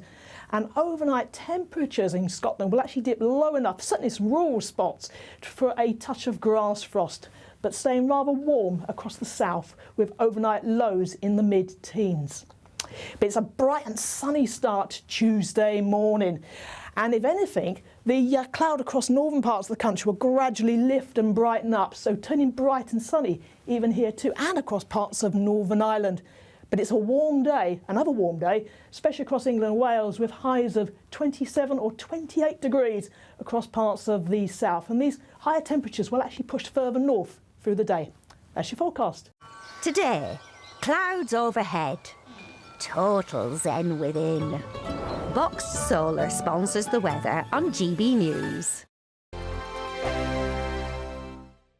Welcome to All is Santi by Domes Resorts, and there's just 2 weeks left to see how you too could be enjoying the 5-star lifestyle. First, you can bank an incredible £60,000. We'll also give you a fine gold bullion bar worth over £5,000. For a chance to win, text GOLD to 63225. One entry costs £2.50 plus one standard network rate message, or text BONUS to 63225. 5 entries cost £5 plus one standard network rate message. Go to gbnews.com/win. Entries start at £2.50. Call 0903 686 3232. Calls cost £2.50 plus your network access charge. Or post your name and number to GB22 PO Box 8690 Derby DE1 9TT. UK only. Entrance must be 18 or over. Lines close at 4 p.m. on the 21st of August. This is a network giveaway. Entries will be pulled. Please check the closing time if listening or watching on demand. Good luck. Some people enjoy lazy Sunday mornings, but not me. What's the truth of the matter? So that's a very live question. Would you support him if he waters down these plans? Before the spin sets in, I'll be getting to the truth. This is personal. No soft questions, no easy answers. It's one thing if the state has rules in this country. It's another thing whether the police and others actually police them. Setting the agenda and holding those in power to account. You can't really blame her if the system is set up this way. You will not want to miss it, trust me. The Camilla Tominey Show, Sundays from 9:30, only on GB News. Bold. They are under no illusion. Ray, are you a human trafficker? Boundless. I've had enough of the nonsense, and I'm not afraid to say it.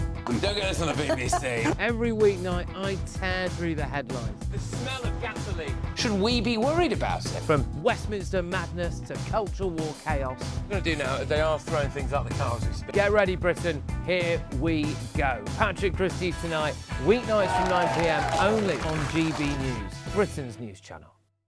As soon as it hits 11 and the headlines come in, Late Edition brings you the breaking news from all the front pages. Because the news is going to happen. So get a head start today. Patrick Christie's tonight, Late Edition. Alex Armstrong tonight, Late Edition. From 11 o'clock every night. Only on GB News, the People's Channel, Britain's news channel. I've been in Westminster for a long time. But I know that though power may be here, its effect on people's lives is across the whole of the country. We may be where rules are made, but it's where they're implemented that matters. Join me, Jacob Rees-Mogg, for forthright and frank discussion on where Britain has come from, where it's going, and where it will end up. That's State of the Nation, Monday to Thursday, 8 to 9 o'clock. Vox Populi, Vox Dei.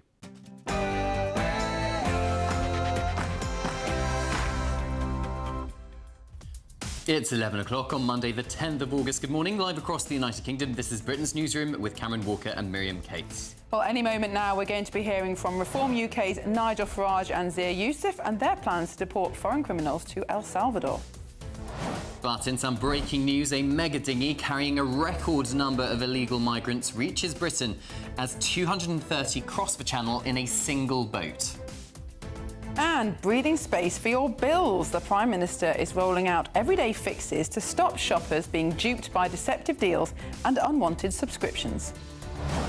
And get ready, Britain, a fifth heat wave is on the way and temperatures could hit 36 degrees Celsius in parts of the country this week. Later today, JCB is bidding to break the hydrogen-powered land speed record in a car of their own making for the first time in nearly 20 years. Yes, the British company JCB is targeting 350 miles an hour with its hydrogen-powered Hydromax. GB News will be in Utah to see it. And today, politicians, comedians, actors and a whole range of famous faces flock to the Edinburgh Festival, and Andrew Pearce is there too. I'm in the Royal Mile for this extraordinary festival worth £850 million to Scotland's economy. I'm talking to all sorts of people, including to a woman who wrote a book about how not to be a good political wife.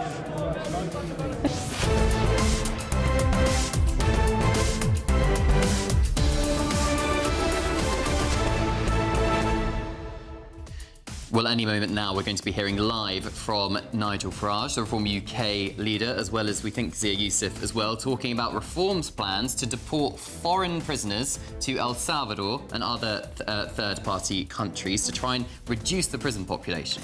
Yes, of course, this has become a really big issue, hasn't it, Cameron, because Andy Burnham said that he would pause the early release scheme that the previous Prime Minister had agreed to because some of the cases that have come to light about grooming gang perpetrators being released early, the killers of PC Harper being released early. But the rubber's hit the road, hasn't it? And the government's realised that if they don't let people out early, the prisons are too full and they'll have to stop jailing people, which would also be a disaster. So the obvious answer is either remove some prisoners to other countries or build more jail places, or both. And that seems to be what Reform is and there are suggesting. Thousands of foreign prisoners currently taking up space in British prisons. And the government, or Reform UK, if they're in government, even wants to deport them. But of course, El Salvador has big human rights issues. I suspect a lot of this is going to be caught up in the law course. But of course, Reform also wants to get rid of the ECHR, leave the UN Convention on Human Rights as well. So could that make it easier for them? Yes, potentially. Of course, the first option will be to try and get the countries of origin to take these criminals back. And certainly I will probably be able to reach agreement with some countries. But for those that we can't deport to or reach agreement with, I guess that's the El Salvador option. Well, we can find out now. We're going to cross live to Westminster, where Zia Youssef and It is the area speaking. of law and order. We did our best last year in an August campaign to try and raise the salience of the issue, and we are in no doubt as a party that Britain now is lawless. I guess the reason it's so little discussed is that for the Labour and Conservative parties to enter into this debate, they would have to admit their own culpability. But whether it's the streets of London, where men dare not wear watches and women dare not wear jewelleries, to what is happening and the constant living in fear that we see in our rural communities, everyone knows the state of law and order is considerably worse than it was 5 or 10 years ago.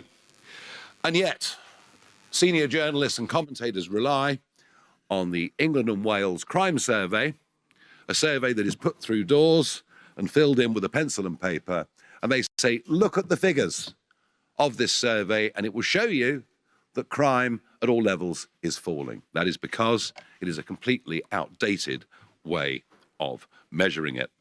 No, we are living through a breakdown in society, and it is very, very serious. Now, prison sentencing has proved to be Andy Burnham's first big test as Prime Minister. In the wake of the PC Harper case, the Prime Minister's instincts were, well, of course, they shouldn't be released early. But once he's told the practical facts of life, he has to back away and back down. So at least we are having a proper debate about this. But we need to face some serious facts. During 14 years of Conservative government, through mass immigration, especially the Boris wave, the net population of the country rose by 6 million people. And they only built 455 new prison places.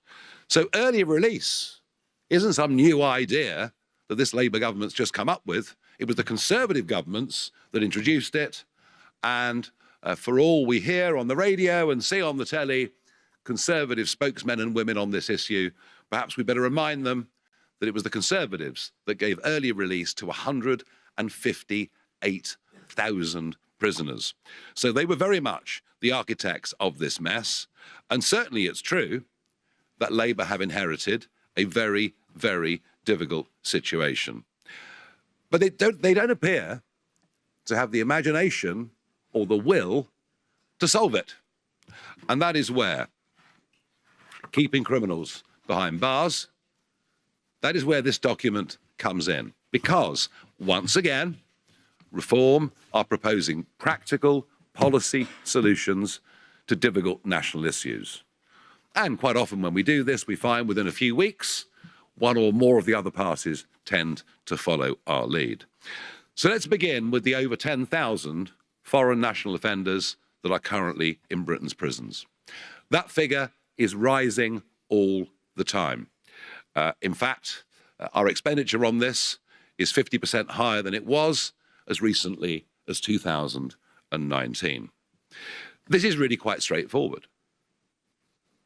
We send people back to their country of origin, so it needs a phone call with Edi Rama from Albania, etc.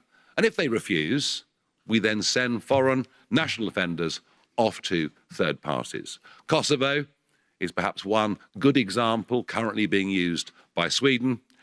And we are organising a trip to El Salvador. And by the way, not all of the prisons, the cages that you've seen on television, and Lee Addison and Vanessa Frake, the former prison governor, they will both be visiting El Salvador soon.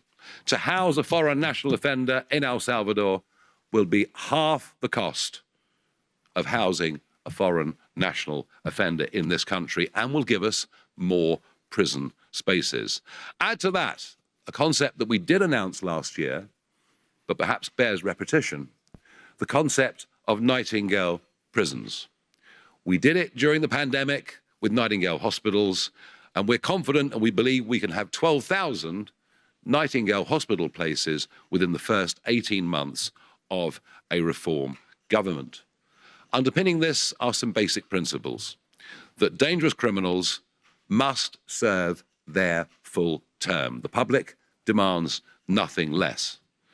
That crimes such as child rape deserve full life sentences.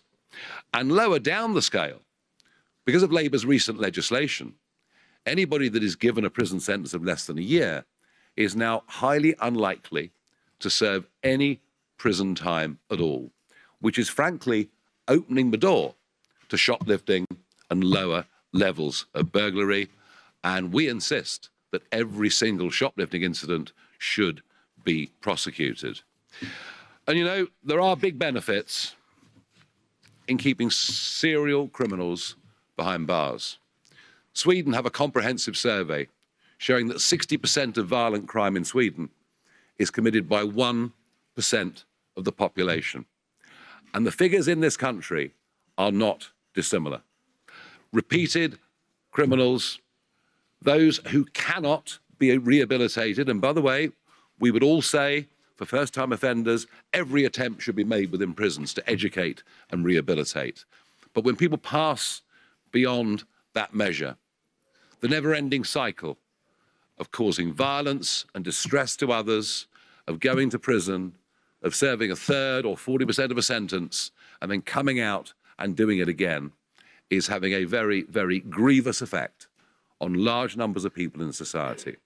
Prison is there in the first case to rehabilitate, but in the second, it's there to punish, and in the third, it's there to protect the rest of society.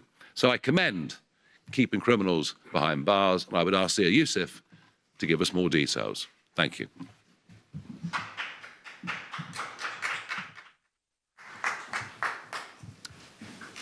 Thank you, Nigel. Britain's justice system is broken, and reform will fix it.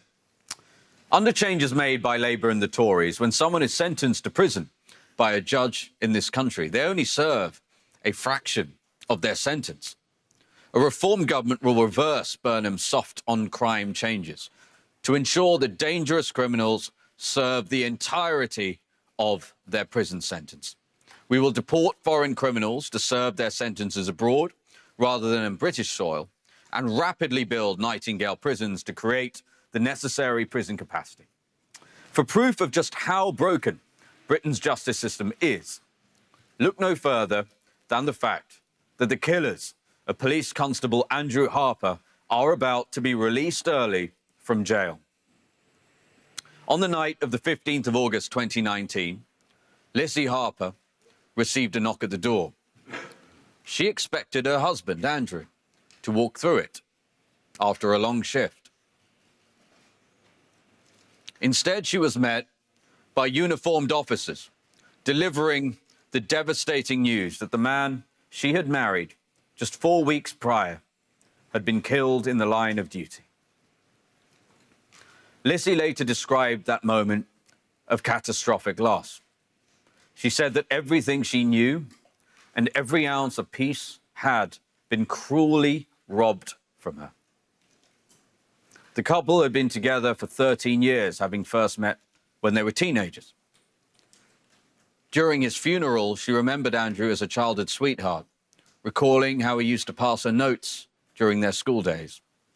She spoke of a love that grew stronger every day, binding them together since they were children. They were about to go on their honeymoon. But on that night, nearly 7 years ago, everything changed.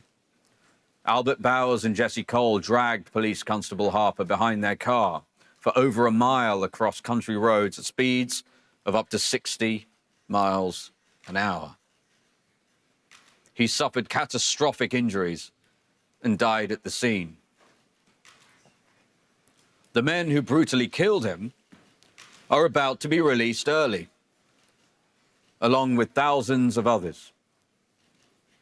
Just imagine the pain for PC Harper's widow and his other loved ones.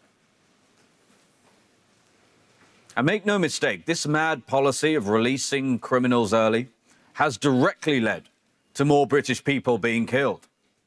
Take Liam Matthews, who was released early from jail last year and within hours savagely killed 26-year-old Lewis Bell with a chisel.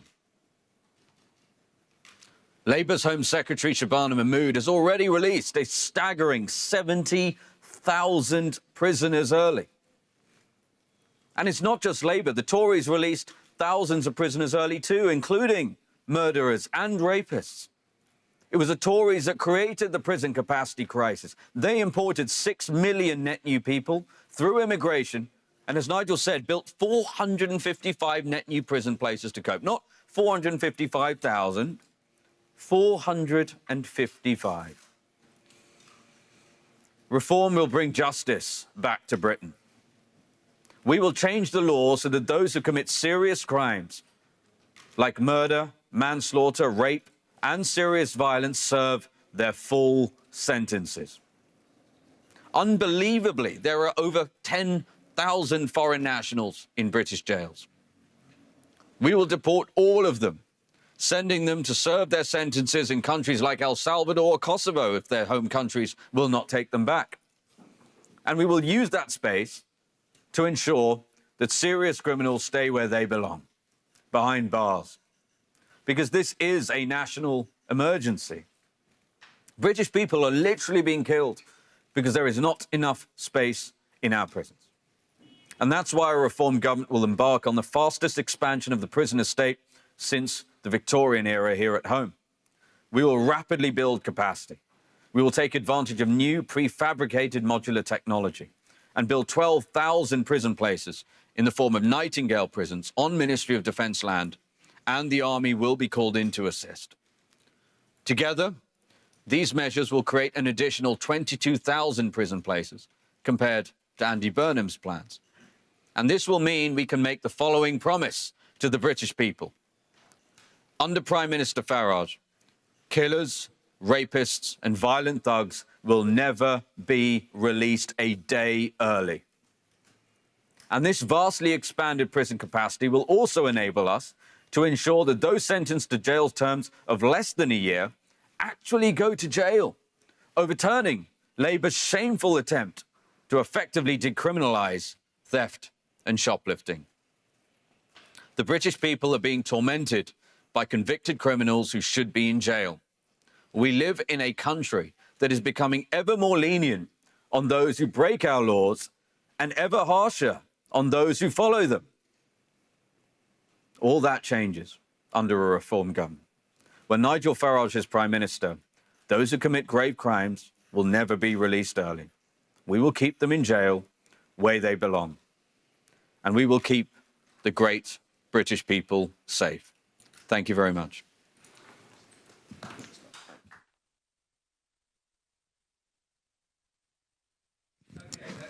to questions, starting with Jack Fenwick, BBC. Thank you. Jack Fenwick, BBC News. You've spoken about El Salvador and Kosovo as countries that you could do deals with to rent prison places. Presumably you'd need more of those deals. Are there other countries you have in mind? And taking that into account, along with deportations and inevitable legal wranglings, what's your assessment of how much all this would cost? Well, I mean, yes, there are Baltic state options as well. I mean, certainly conversations could be had with Lithuania, for example, or perhaps Estonia as well. And on the El Salvador one, which is where there is the most capacity, that's the reason that we're going to send Lee Anderson and former prison governor Vanessa Frake. We want people, we want to make sure that the conditions are sensible and reasonable and appropriate. We estimate the cost will be half per prisoner. The difference, of course, being that everybody else will be serving fuller sentences. So, what is the cost of building? Nightingale prisons? Well, frankly, pretty cheap. Just as were the Nightingale hospitals. They would be very basic, and we have to admit that. There might not be too many colour TVs. We have to admit that. But the actual construction of these sites is very, very small money. And the foreign prisoners being sent overseas or back to their home countries is going to save us, over the next decade, several £billion.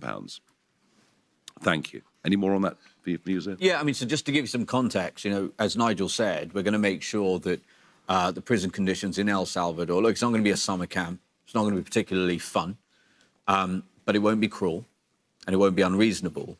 And where we got to that half figure, just so you understand what the current parameters are, so this government currently British taxpayers are currently spending £600 million on housing foreign nationals in our jails. Okay. If you look at what the Americans paid, and all we can really go off at the moment, given we're not currently the government, so we can't formally negotiate deals. If you look at what the Americans were paying per place, it's around 20,000 US, right, which is a quarter of what it currently costs us to house foreign nationals in our jails. So we're talking about half because we're assuming, therefore, a standard of prison broadly double, for example, what the Americans were paying for. So that would be the first point. And yeah, in terms of other countries, we're going to look for as many countries as we possibly can. I mean, look, the broad point we would make about a Farage government, a reform government, is our posture will be, our focus is going to be keeping law-abiding British citizens safe, right? There will be a lot more people in prison. So when you talk about cost, yeah, there are going to be a lot more people in prison under a reform government because that's where violent criminals belong. Yeah. Keith Bayes, GBNews. Thank you. More than 950 migrants have crossed the Channel this weekend and more than 2,500 since Andy Burnham became Prime Minister, despite Labour's pledge to smash the gangs. Now, your party wants to send some migrant criminals to El Salvador. Is this a serious, workable policy, or is this a Trump-style reaction to the Burnham bounce and your party's falling poll performance? Thank you. Well, look, I mean, Sweden send foreign prisoners to Kosovo.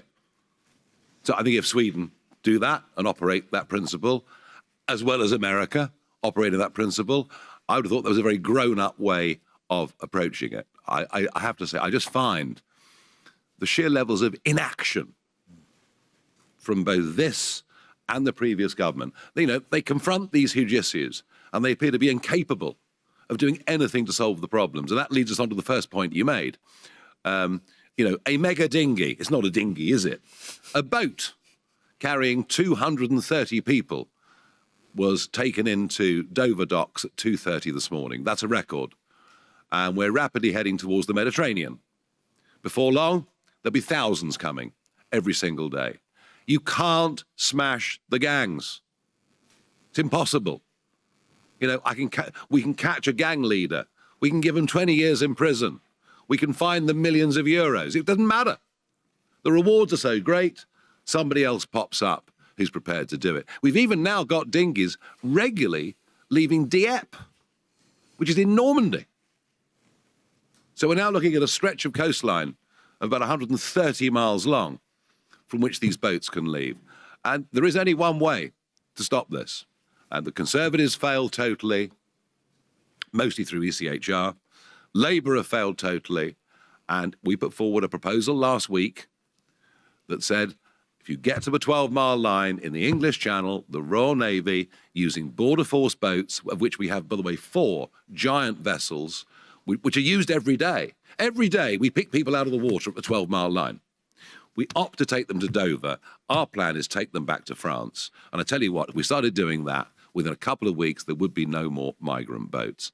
I also worry about the 230 in that boat today. How many of them are coming straight in to join criminal gangs? How many of them will have extremist tendencies in terms of their religious or political views? How many of them are sponsored by the Iranian state to come and be sleepers in our country? And I raised all of this 10 weeks ago in Parliament. I raised all of this to Shabama Mahmood, that I had it on good authority, that the Iranians were using this route to smuggle in potential terrorists. And of course I was shouted at, shame on you, by Labour MPs. Well, shame on them. What is happening in the Channel is a national security emergency. So it's no to any potential new foreign criminals coming in, because they won't be allowed to. And if they do get in and get convicted, they will leave. And Jeremy Clarkson wrote about this yesterday and said, clearly Nigel Farage has never had a boat. I've actually run boats since the mid-1980s. And as I explained, we pick people up from dinghies or bigger boats onto border force vessels or RNLI. We do it every single day. It's probably happening literally as we speak on the 12-mile line. And there have been some that say, well, the French won't like it. Well, you know what? In time, the French will love it. Because just imagine living anywhere on that northern French coast, whether it's from Dunkirk, through Calais, down through Wimereux, Ardelot, you name it. Those houses are now completely unsaleable, and you've got people living, literally, with gangs of men all around them. Stabbings, shootings, murders, drug dealing, rape, all of these things going on. Ending the Channel crisis will not just be good for us, it'll be good for those northern French communities as well. Jack Elsom, The Sun. Thank you very much. Just on your prisons policy, you want to deport foreign criminals to El Salvador if their home countries won't take them back. So what happens when these criminals have served their sentence? If they can't get back to their home countries, do they come back to Britain? Do they stay in El Salvador to build a new life? And then quickly, Mr. Farage, is there anything you can tell us about the Anne Widdecombe investigation, which obviously at the weekend we learned has been widened to include an address linked to you? Thank you. You better deal with visas. Yeah, so listen, in terms of what is the fate of foreign nationals who come to Britain, commit serious enough crime, who kill people, who rape British citizens, what is their fate upon coming out potentially of an El Salvadorian prison sentence? Well, obviously, that will form part of a negotiation with the El Salvadorian government. As Nigel said, we're already having some discussions there. But I'm going to be completely frank. They're not going to be allowed ever to come back to Britain.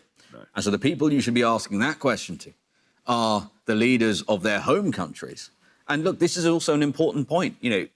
At the moment, the current position, for example, of the Albanian government, you may have seen a Twitter exchange between Nigel and the leader of Albania not too long ago, saying that, that he's not going to take any of them back. Well, I put it to you that not only are we going to look at things like visa bans and actually apply some pressure to stand up for British people and negotiate on behalf of the British people, I think they will come under significant pressure at home.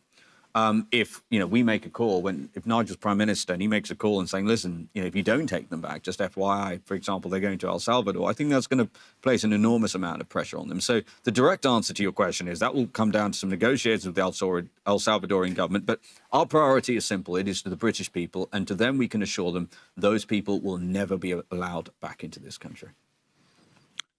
Shortly before the horrific murder of Anne Widdecombe, I did publicly say something I hadn't said for a year, which was about an incident that had occurred at my home address, and it was around the issue was basic arson and the attempted forcing of a door. I hadn't mentioned it for a year because I generally don't mention in public the security concerns that I have. Because there have been too many of them that have happened. I spoke about this in the context of me needing to be provided with security clearly to the end of my days. You know, Anne was 78, been out of office for many, many years. And I discussed that around the issue of money and my own future protection. Of course, most of the media organisations in this room called me a liar. Remember that vividly. Half of you in the room called me a liar. But the truth is, there was an investigation into this, and clearly, counter-terrorism made some mistakes, which is why they've referred themselves to the Independent Office of Police Complaints. I understand this is a completely unprecedented move. And yes, this is directly linked to the murder of Anne Widdecombe. And I'm afraid I just can't tell you any more than that at this stage. It's a great tragedy that it took the death of Anne for the security services in Britain to finally take seriously the safety and security of reform politicians and reform prominent figures. Up until that moment, we had been treated very differently to everybody else. For example, 4 days after the murder of Charlie Kirk, I had nearly all of my security removed from me. We have been ignored. Our situation has been undervalued. But I'm not going to say anything now to prejudice, because I do actually believe in my heart that counter-terrorism are now seriously doing this job, and I have confidence in them. I'd love to tell you more. It will come out, but I just dare not breach that trust and confidence with counter-terrorism at this stage. Thank you. Carl Deneen, ITV. Thanks. Moving back to your policy announcement today, can you tell us how many people you think that getting dangerous prisoners to serve their full terms would add to the prison population? And can you tell us what a Nightingale prison is? What will they be secure? Will they be what classification of security will they have? And how long will people be expected to stay in them? Yeah. So shall I take that? Yeah, go on. Yeah. So in terms of the latter question, Nightingale prisons, look, we're going to model this off things that have already been done. So as I said, we're going to use prefabricated modular technology that allows you to house, look, this is going to be a lower category of prisoner. These aren't going to be rapists and murderers. They're going to be people who have been convicted of things like shoplifting, for example, but absolutely they will be secure. It's not going to be a summer camp. As Nigel said, you know, provision of colour televisions might be to some degree at a premium. And you can look at countries where this has happened. Look at, for example, what happened in Florida under the Trump administration. They managed to stand up, I think it was within the space of 8 days, he stood up 3,000 detention facilities. So it is absolutely doable. We're going to put it on MOD land. Again, one of the reasons why it currently costs £600,000 to build a single prison place is because of the insane number of quangos, because of the insane number of prisons that don't actually ever get built because they're blocked at the planning stage. So there's about 1/3 hectares of MOD land, for example, that is available for us to use. And because we will call upon the army to assist, a key point about this, there's a very high, without getting into the minutiae, there's an extremely high threshold, as you would reasonably expect, for contractors to work on building a prison. They need an extremely high level of security clearance, which is why calling upon our armed forces to assist in the building of those prisons will be important. In terms of how many new prison places we're going to need, so all of the changes we're making to ensure that under Nigel as Prime Minister, people who kill people, people who rape, people who are seriously violent,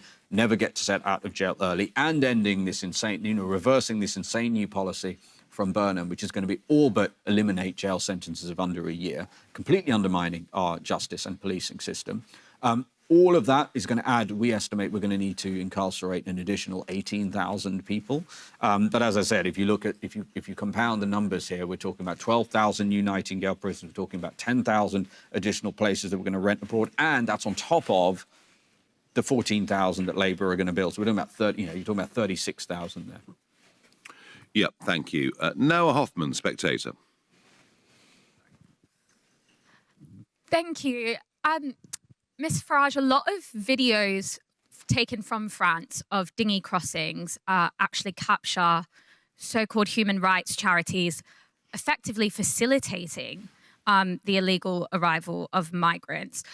I wonder if you have any plans or thoughts on possible ways of tackling so-called human rights charities that facilitate illegal arrivals. Yeah, you're right. And Lee Anderson was out at the Lune Plage camp last week, and he met some of these NGOs, most of them interestingly British-based and raising British money.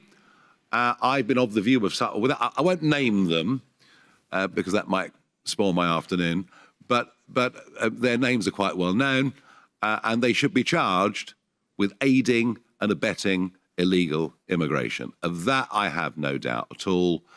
And, you know, when we were back, if I go back to sort of late 20 into 21, and at that point, we didn't have drones, we didn't have spotter planes, etc. And the dinghies that were coming were ribs, carrying 16 to 18. So you might get 28 of them on one day. So what was happening then, well, quite a lot were making it across for beach landings. And it was, very interesting. You know, there's one particular beach landing I can think of at Kingsdown, just near Deal, where the dinghy was met on the beach. You know, 3 people were there on the beach. They knew exactly where they were coming into and did their best to spirit these people away, but mercifully the police caught up with it. So yes, there are NGOs who are aiding and abetting illegal immigration into Britain, and that includes bringing in criminals and potential terrorists and people that will cause this country very, very great harm. And it's all done under the masquerade of the use of the word refugee. You know what? This country has taken 500,000 refugees since 2016. We have never been backwards at coming forwards when it comes to genuine refugees in distress from other parts of the world. This criminal trade is not bringing in refugees, it's bringing in young men, far too many of whom are very, very dangerous and will be injurious to our future. Thank you. Rob Powell, Sky News. Is Nigel Farage, leader of Reform UK, and Zia Youssef, the Home Affairs spokesperson, speaking at a press conference where they claim to house a foreign national offender in an El Salvador prison will be half the cost to the British taxpayer of housing a foreign national offender in this country, and also says that prison sentencing has proved to be Andy Burnham's first big test as Prime Minister. Indeed, and they also discussed other potential third country options for housing foreign national prisoners, including various Baltic states. Now, we're joined by our panel, Sebastian Salek and Piers Possinger, in the studio. Let's start with you, Sebastian. Early release has been in the news the last 2 or 3 weeks. It's clearly a massive problem in our justice system. Not just the fault of this government by any means. Previously, the Conservative government refused to or couldn't build enough prison places. Do you think this is the answer? Remove 10,000 foreign nationals and create a whole load of new spaces? No. Vintage Farage, this wasn't it? Look at where he starts. Breakdown in society. It's a man who thrives amid that kind of chaos, and he's going above board to try and create it. Then he says it's going to be quite straightforward. That's the playbook, isn't it? Make the solution seem easy. And he also says it won't be cruel, which was the most stunning part, I thought. You look at what the conditions are in El Salvador. You've got prisoners sleeping on the floor, prisoners sleeping standing up, being withheld, having food withheld from them, eating with their hands. Nigel Farage did make the point that not all of the prisons in El Salvador have those cage-like conditions. Well, you wonder why he wants to take our human rights away. It would certainly facilitate this kind of condition. Mm-hmm. Piers, what do you think? That his plan's realistic? Well, they sounded, on the face of it, it sounds marvellous and very simple. And you wonder why this government isn't doing it. However, when you look at it more closely, it's not quite as simple as that, because there are going to be all kinds of challenges to what they're doing. And as Sebastian says, I think even most people in this country would have real qualms about sending people to somewhere like El Salvador, where I can't believe that the prison conditions are really what we would tolerate in this country. And I think that you have to be careful about this, just ship them out, ship them in. The actual thing is, the real issue is our prisons, the system has is bursting at the seams. Everything about it is wrong. It needs a proper review, I believe a royal commission, to look at the whole question of punishment, how we look after and rehabilitate criminals, particularly the very young ones who at the moment, when they go into prison, come out just as better criminals, more qualified to do more crime. And the worst thing is all the early release people, now it is proven that the number of people who come out early and re-offend, who are now going back into prison, exceeds the number released. It's extraordinary. So early release isn't working, and sending people, just getting rid of people abroad, it's not as easy as that. Well, the reform's first option is sending them back to their country of origin, and it's if the country of origin's government refuses to take them back that they would then be sent to El Salvador or another third country. So then if you're worried about the human rights conditions, reform would probably say, well, why doesn't the country of origin look after their own citizens? Well, that's a criminal good or otherwise? question. I mean, look at Pakistan. It's refusing to take people back just because when you see how horrific these people are, you don't blame them for not wanting them back. And also, you could say it's our fault for taking them on in the first place. So, again, none of these issues are straightforward. And I think whilst many of the things Nigel talks about are absolutely right in most people's eyes, and it makes an awful lot of sense the way he puts it, but when you look at the detail and you look at it in practice, it's another matter. And this, I think, is a big problem for reform at the moment, is that a lot of their policies don't actually look like they could work. But Sebastian, another policy they announced was this idea of Nightingale prisons. A lot of people have been calling for those over the last few weeks, wondering why we can't build some sort of security prison fairly rapidly. I mean, that's another answer, isn't it? If it were possible and if it were workable, I would struggle to explain to you why neither the Tories nor Labour had done that. I mean, I certainly wouldn't be putting secure prisoners into a building that you can knock up in a matter of weeks or months. Prisons are, by definition, incredibly secure. And if you could build them quickly, then Chinese I would question whether they're not good enough. Built a mega prison in Ecuador that's super high security, 10 months from start to finish. Well, the Chinese are out of this world in terms of their building capabilities. There's a lot we can learn from them in that respect, but I don't think we have those capabilities on our shores. Why don't we have those capabilities on our shores? Part of it's planning. The Chinese will bulldoze through anything, and I would argue they get it maybe a little bit too strong sometimes. We need to strike a balance. But for a long time, we have made it very hard. Every time you try to build a prison somewhere, you can guarantee the local community around is going to start protesting, as they do with migrant camps, as they do with children's homes. Zia Youssef also was suggesting that the British Army could be used to help build these prisons in the United Kingdom.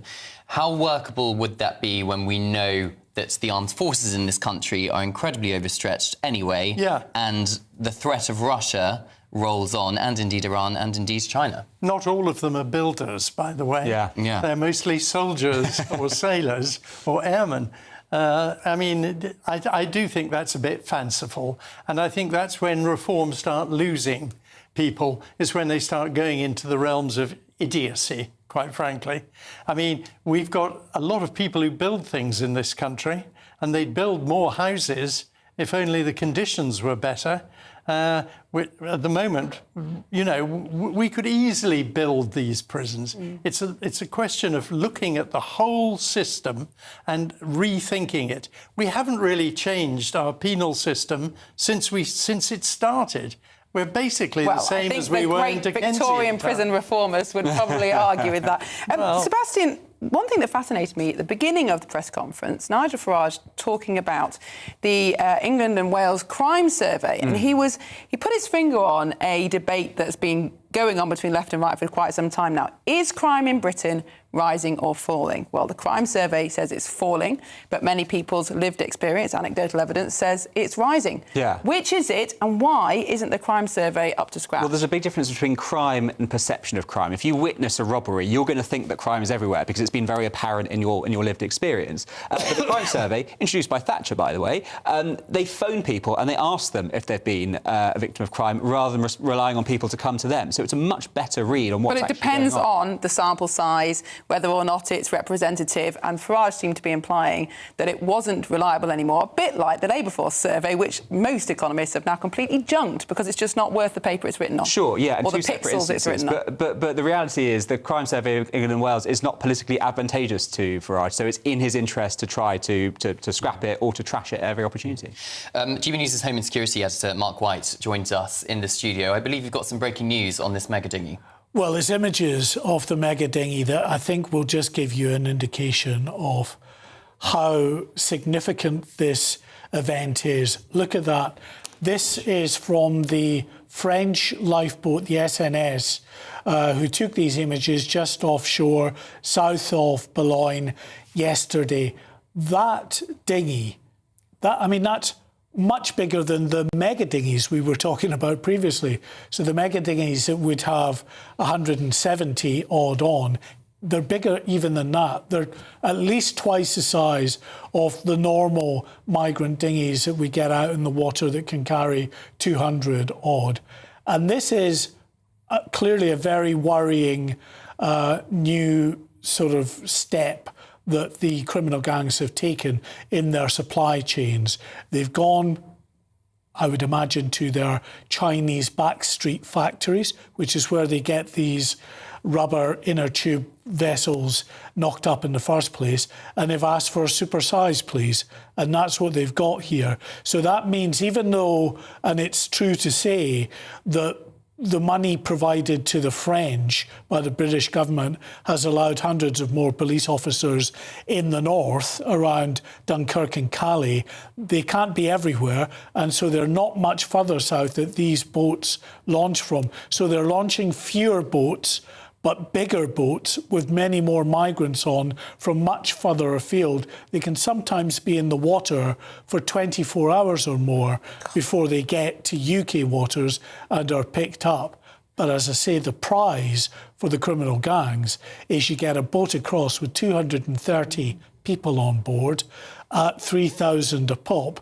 I know that Cameron is excellent at maths and will be able to tell us what that is in pounds. What, 250 times 3,000? Yeah. I can't do that in my head. There's a reason I did English and things instead. 80,000-ish?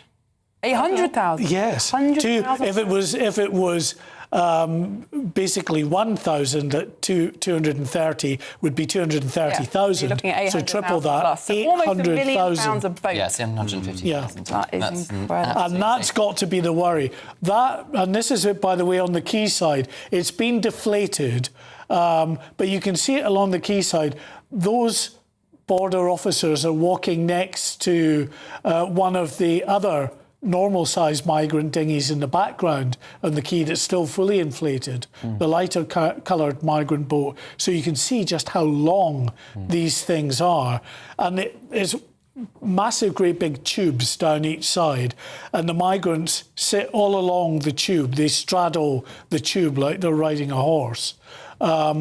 Down each tube, and then in the middle as well, you get probably two abreast all the way down. That's why you're getting 230 on these migrant dinghies. We've got to find a new name for them because obviously a mega dinghy doesn't even cut it now. It's like a migrant juggernaut. So many of the people on that picture, they were wearing life jackets. And I think I'm right in saying the French actually provide these life jackets to them. Well, they didn't start off wearing them when they first got on the boat. Well, not quite true. They do, many of them have life jackets. What the French do is if they see migrants not wearing life jackets, they toss life jackets to the boat. Now, the French argue the reason they're doing that is because it's the reasonable, sensible thing to do with a boat like that that's highly, unstable and could sink at any point. So that's, they say, the responsible thing to do. The converse to that is, of course, those that say what the French are doing is effectively facilitating the trade in illegal immigration across the Channel, because not only are they providing you with life jackets, but they escort you through the busy shipping lane so that people smugglers are able to say to nervous potential passengers, don't worry, the second you hit the water, you'll be looked after by the French, who'll escort you across. They'll throw you life jackets and even bottled water for your journey. So, you can see where the French are coming from on one side, but again, there's that counter-argument that's also quite a powerful argument, I think. I mean, Seb, it just appears like the French police, even though it's being paid a lot of money by the British government, is just now playing whack-a-mole with where these boats are launching from in the UK. I mean, I don't see what the solution is to this when there's so many pull factors coming to the UK and the British government refusing to turn the boats back. Well, the beaches are just so long, aren't they? You could never be everywhere at once. But the reality is that the number of people coming has plummeted this year. It's the lowest level since 2023. It's down 44% on last year. Not the kind of figures you hear from Farage when he draws this to our attention. But the point is the picture is improving. The boats are getting bigger, and that has its own concerns for the safety of those on it. They're not going to make it in as high rates as they were before. But this is a solution that, at least temporarily, seems to be easing. Well, Sebastian, Mark, Piers, thank you so much for joining us this morning. Thank you. Well, moving on now. If you're in search of some... Oh, no, we're not going to... Oh, we're going to do travel weather. We are. There we go. Yes. If you want some sun, and it's not enough for you in the UK, even though temperatures are going to hit 36, then here's the forecast for our European destinations. You're looking happy. Well, the forecast looks good. So you've sorted the travel insurance then? All Clear Travel Insurance sponsors GBNews Travel Destinations Forecast. Hi there. A lot of high pressure dominates much of southern Europe with a lot of sunshine and some thunderstorms in the mix too. Those thunderstorms, particularly across parts of Turkey and Greece, where we're seeing temperatures into the mid-30s. Further west across Italy, temperatures into the high 30s and low 40s. And very hot across parts of Spain as well. But a little bit more on the way, cloud and slightly fresher conditions across the Canary Islands. Staying settled and hot throughout next week, temperatures peaking later. All Clear Travel Insurance sponsors GBNews Travel Destinations Forecast. This is GB News, Britain's news channel. 4 heat waves, weeks without meaningful rain.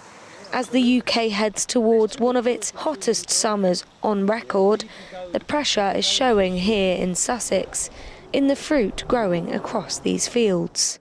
Well, the impact of the heat is already visible here. This local grower says that if these extreme temperatures continue, this year's harvest may well be smaller in size.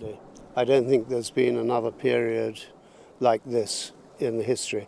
3 years ago, we had a tremendous heat wave in the middle of harvest.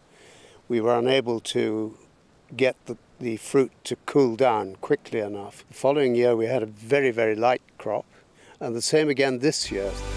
GB News, the People's Channel. This is GB News, Britain's news channel.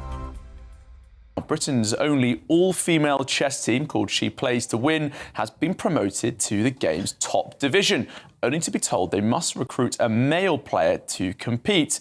Now, league rules require every First Division team to include at least one male and one female player, meaning that one of the team's female players could lose her place. I'm joined in the studio by the She Plays to Win chess players, Anusha and Alicia. Great to see you both this afternoon. Thank you. So sorry about what's going on. You've been promoted, but you might have to lose one of your teammates. What's going on here? So essentially, we have fallen victim to this rule that She Plays to Win, our team, has been promoted to the First Division in our league, but now must have a male player as part of the rules. GB News, the People's Channel. Good afternoon, Britain. Weekdays from midday. Well, that drought is due to long periods, record periods actually, with no rainfall and high temperatures. The areas that are affected, as you say, over half of England, half of the UK affected by that. The areas being East Anglia, Hertfordshire, the whole of London, Thames Valley, Hampshire and the Isle of Wight, Devon and Cornwall, the West Midlands and Wessex, covering Dorset, Somerset, Wiltshire and Gloucestershire. So a huge area impacted by that drought. There is also that amber heat health alert still in place here. That's in place until tomorrow. And temperatures today in the south could reach up to 35 degrees. So people here in Bognor Regis coming to the coast to cool down. GB News, the People's Channel.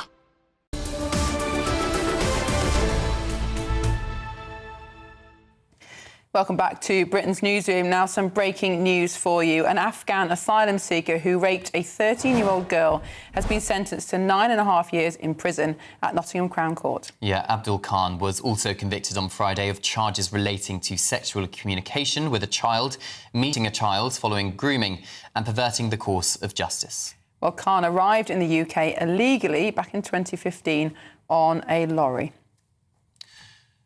Right, the time is 11:51, and for 3 weeks in August, the Scottish capital, Edinburgh, plays host to comedians, actors and artists from around the globe. Yes, we're of course talking about the famous Fringe Festival, and GB News' very own Andrew Pearce has taken to the street to get a feel of the vibes. Andrew? Is this your first time in Edinburgh? No. So you come to the festival every year? No, this is the first time I've been here. I'm to the tattoo. And what do you think so far? Brilliant. The weather's making it, isn't it? Isn't it lovely? It's fabulous. It's vibrant, everybody's so friendly, there's so many food places to eat. It's a lot bigger than we expected. Yeah. And we're going to the tattoo tonight. That was one of the reasons we booked. But also our daughter's performing on the, she's singing tonight, 7 o'clock. Oh, nice. What's she performing in? She's a singer-songwriter. At the festival? Yeah. She's on the street busking here. just up street. there near the church. It's funny having the world here and having England here. You know, a lot of English people who like to, you know, they explore their fun, silly ideas. I suppose sometimes they come up here. You can imagine. I always imagine some, you know, students in Cambridge and they're saying, oh, you know, wouldn't it be so funny if we just went to Edinburgh, we're just silly for an hour every day of a month and handed out leaflets for a while, and that's how most of these shows came about. Well, great to see Andrew there. Not normally, of course, in that seat, but you're doing a fantastic job, I think. He certainly is. Cameron filling. Well, so you're doing a fantastic job. He's also doing a fantastic job. Absolutely. Great that it's sunny in Scotland. That doesn't happen very often. We do like sun in Scotland. Lots of you getting in touch, gbnews.com/your say on Reform's announcement to deport some foreign criminals to El Salvador, prisons in El Salvador, saying that it's going to be much cheaper than it is keeping them in British prisons. Obviously, British prisons are very overcrowded. There are a lot of challenges for Reform to get that over the line. But a lot of GB News viewers and listeners are agreeing with Mr Farage and Mr Youssef. But of course, a tricky one when it comes to human rights records and getting it past a lot of lawyers. I can imagine lots of court battles. Indeed. And of course, we have the problem now, don't we, Cameron? The prisons are full. We're getting to the point where we won't be able to put any new criminals in prison. So I'm afraid this government is going to have to sort it out before an election. Otherwise, we're going to have even more serious problems. Yes. And of course, Mark White been telling us about the mega dinghy, 230 in one single boat overnight. We'll have lots more of that later on GB News, because up next is Good Afternoon Britain with Chopper and Emily. See you tomorrow. It is indeed. We've had a little upgrade from Deputy Political Editor to the Political Editor himself, Christopher Hope, with me today, 12 till 3. Yes, rather concerning news. 3 Al-Qaeda terrorists made infamous after the 2006 plot to blow up airlines, which resulted in us all having to not be allowed to bring liquids onto planes. Well, they could be up for parole, so we're going to find out how likely it is that they could be released back onto Britain's streets. Plus, mega small boat dinghy crossing, and also why are we paying to clear up Banksy's mess? I'm outraged.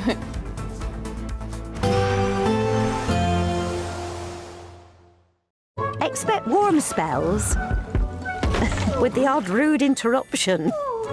Box Boilers sponsors the weather on GB News. Good morning, and this is your latest GB News forecast from the Met Office. So Monday promises to be a slightly cooler day than Sunday. Dry for most, but plenty of sunshine. There is a little bit in the way of clouds, certainly across the south during the course of this morning. This is actually the legacy of a cold front which sunk south across the whole country during the course of the weekend. But some of the cloud on this front will be thick enough to produce a little bit of light rain and drizzle here and there, but more of a nuisance value. Most places staying dry. But with clear, bright sunshine, temperatures into the afternoon reaching into the high 20s, highs of 27 degrees for London.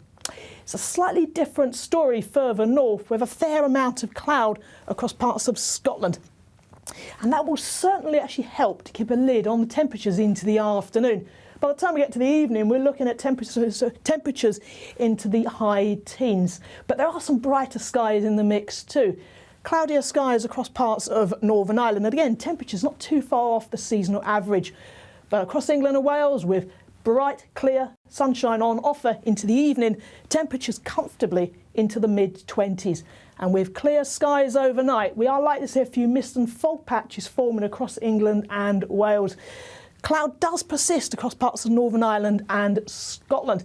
And overnight temperatures in Scotland will actually dip low enough, certainly some rural spots, for a touch of grass frost, but staying rather warm across the south with overnight lows in the mid-teens. But it's a bright and sunny start Tuesday morning. And if anything, the cloud across northern parts of the country will gradually lift and brighten up, so turning bright and sunny even here too, and across parts of Northern Ireland. But it's a warm day, another warm day, especially across England and Wales, with highs of 27 or 28 degrees across parts of the south. And these higher temperatures will actually push further north through the day. That's your forecast. Expect warm spells with the odd rude interruption. Boxed Boilers sponsors the weather on GB News. Welcome to Orlis Santi by Domes Resorts, and there's just 2 weeks left to see how you too could be enjoying the 5-star lifestyle. First, you can bank an incredible £60,000. We'll also give you a fine gold bullion bar worth over £5,000. For a chance to win, text GOLD to 63225. One entry costs £2.50 plus one standard network rate message, or text BONUS to 63225. 5 entries cost £5 plus one standard network rate message. Go to gbnews.com/win. Entries start at £2.50. Call 0903 686 3232. Calls cost £2.50 plus your network access charge, or post your name and number to GB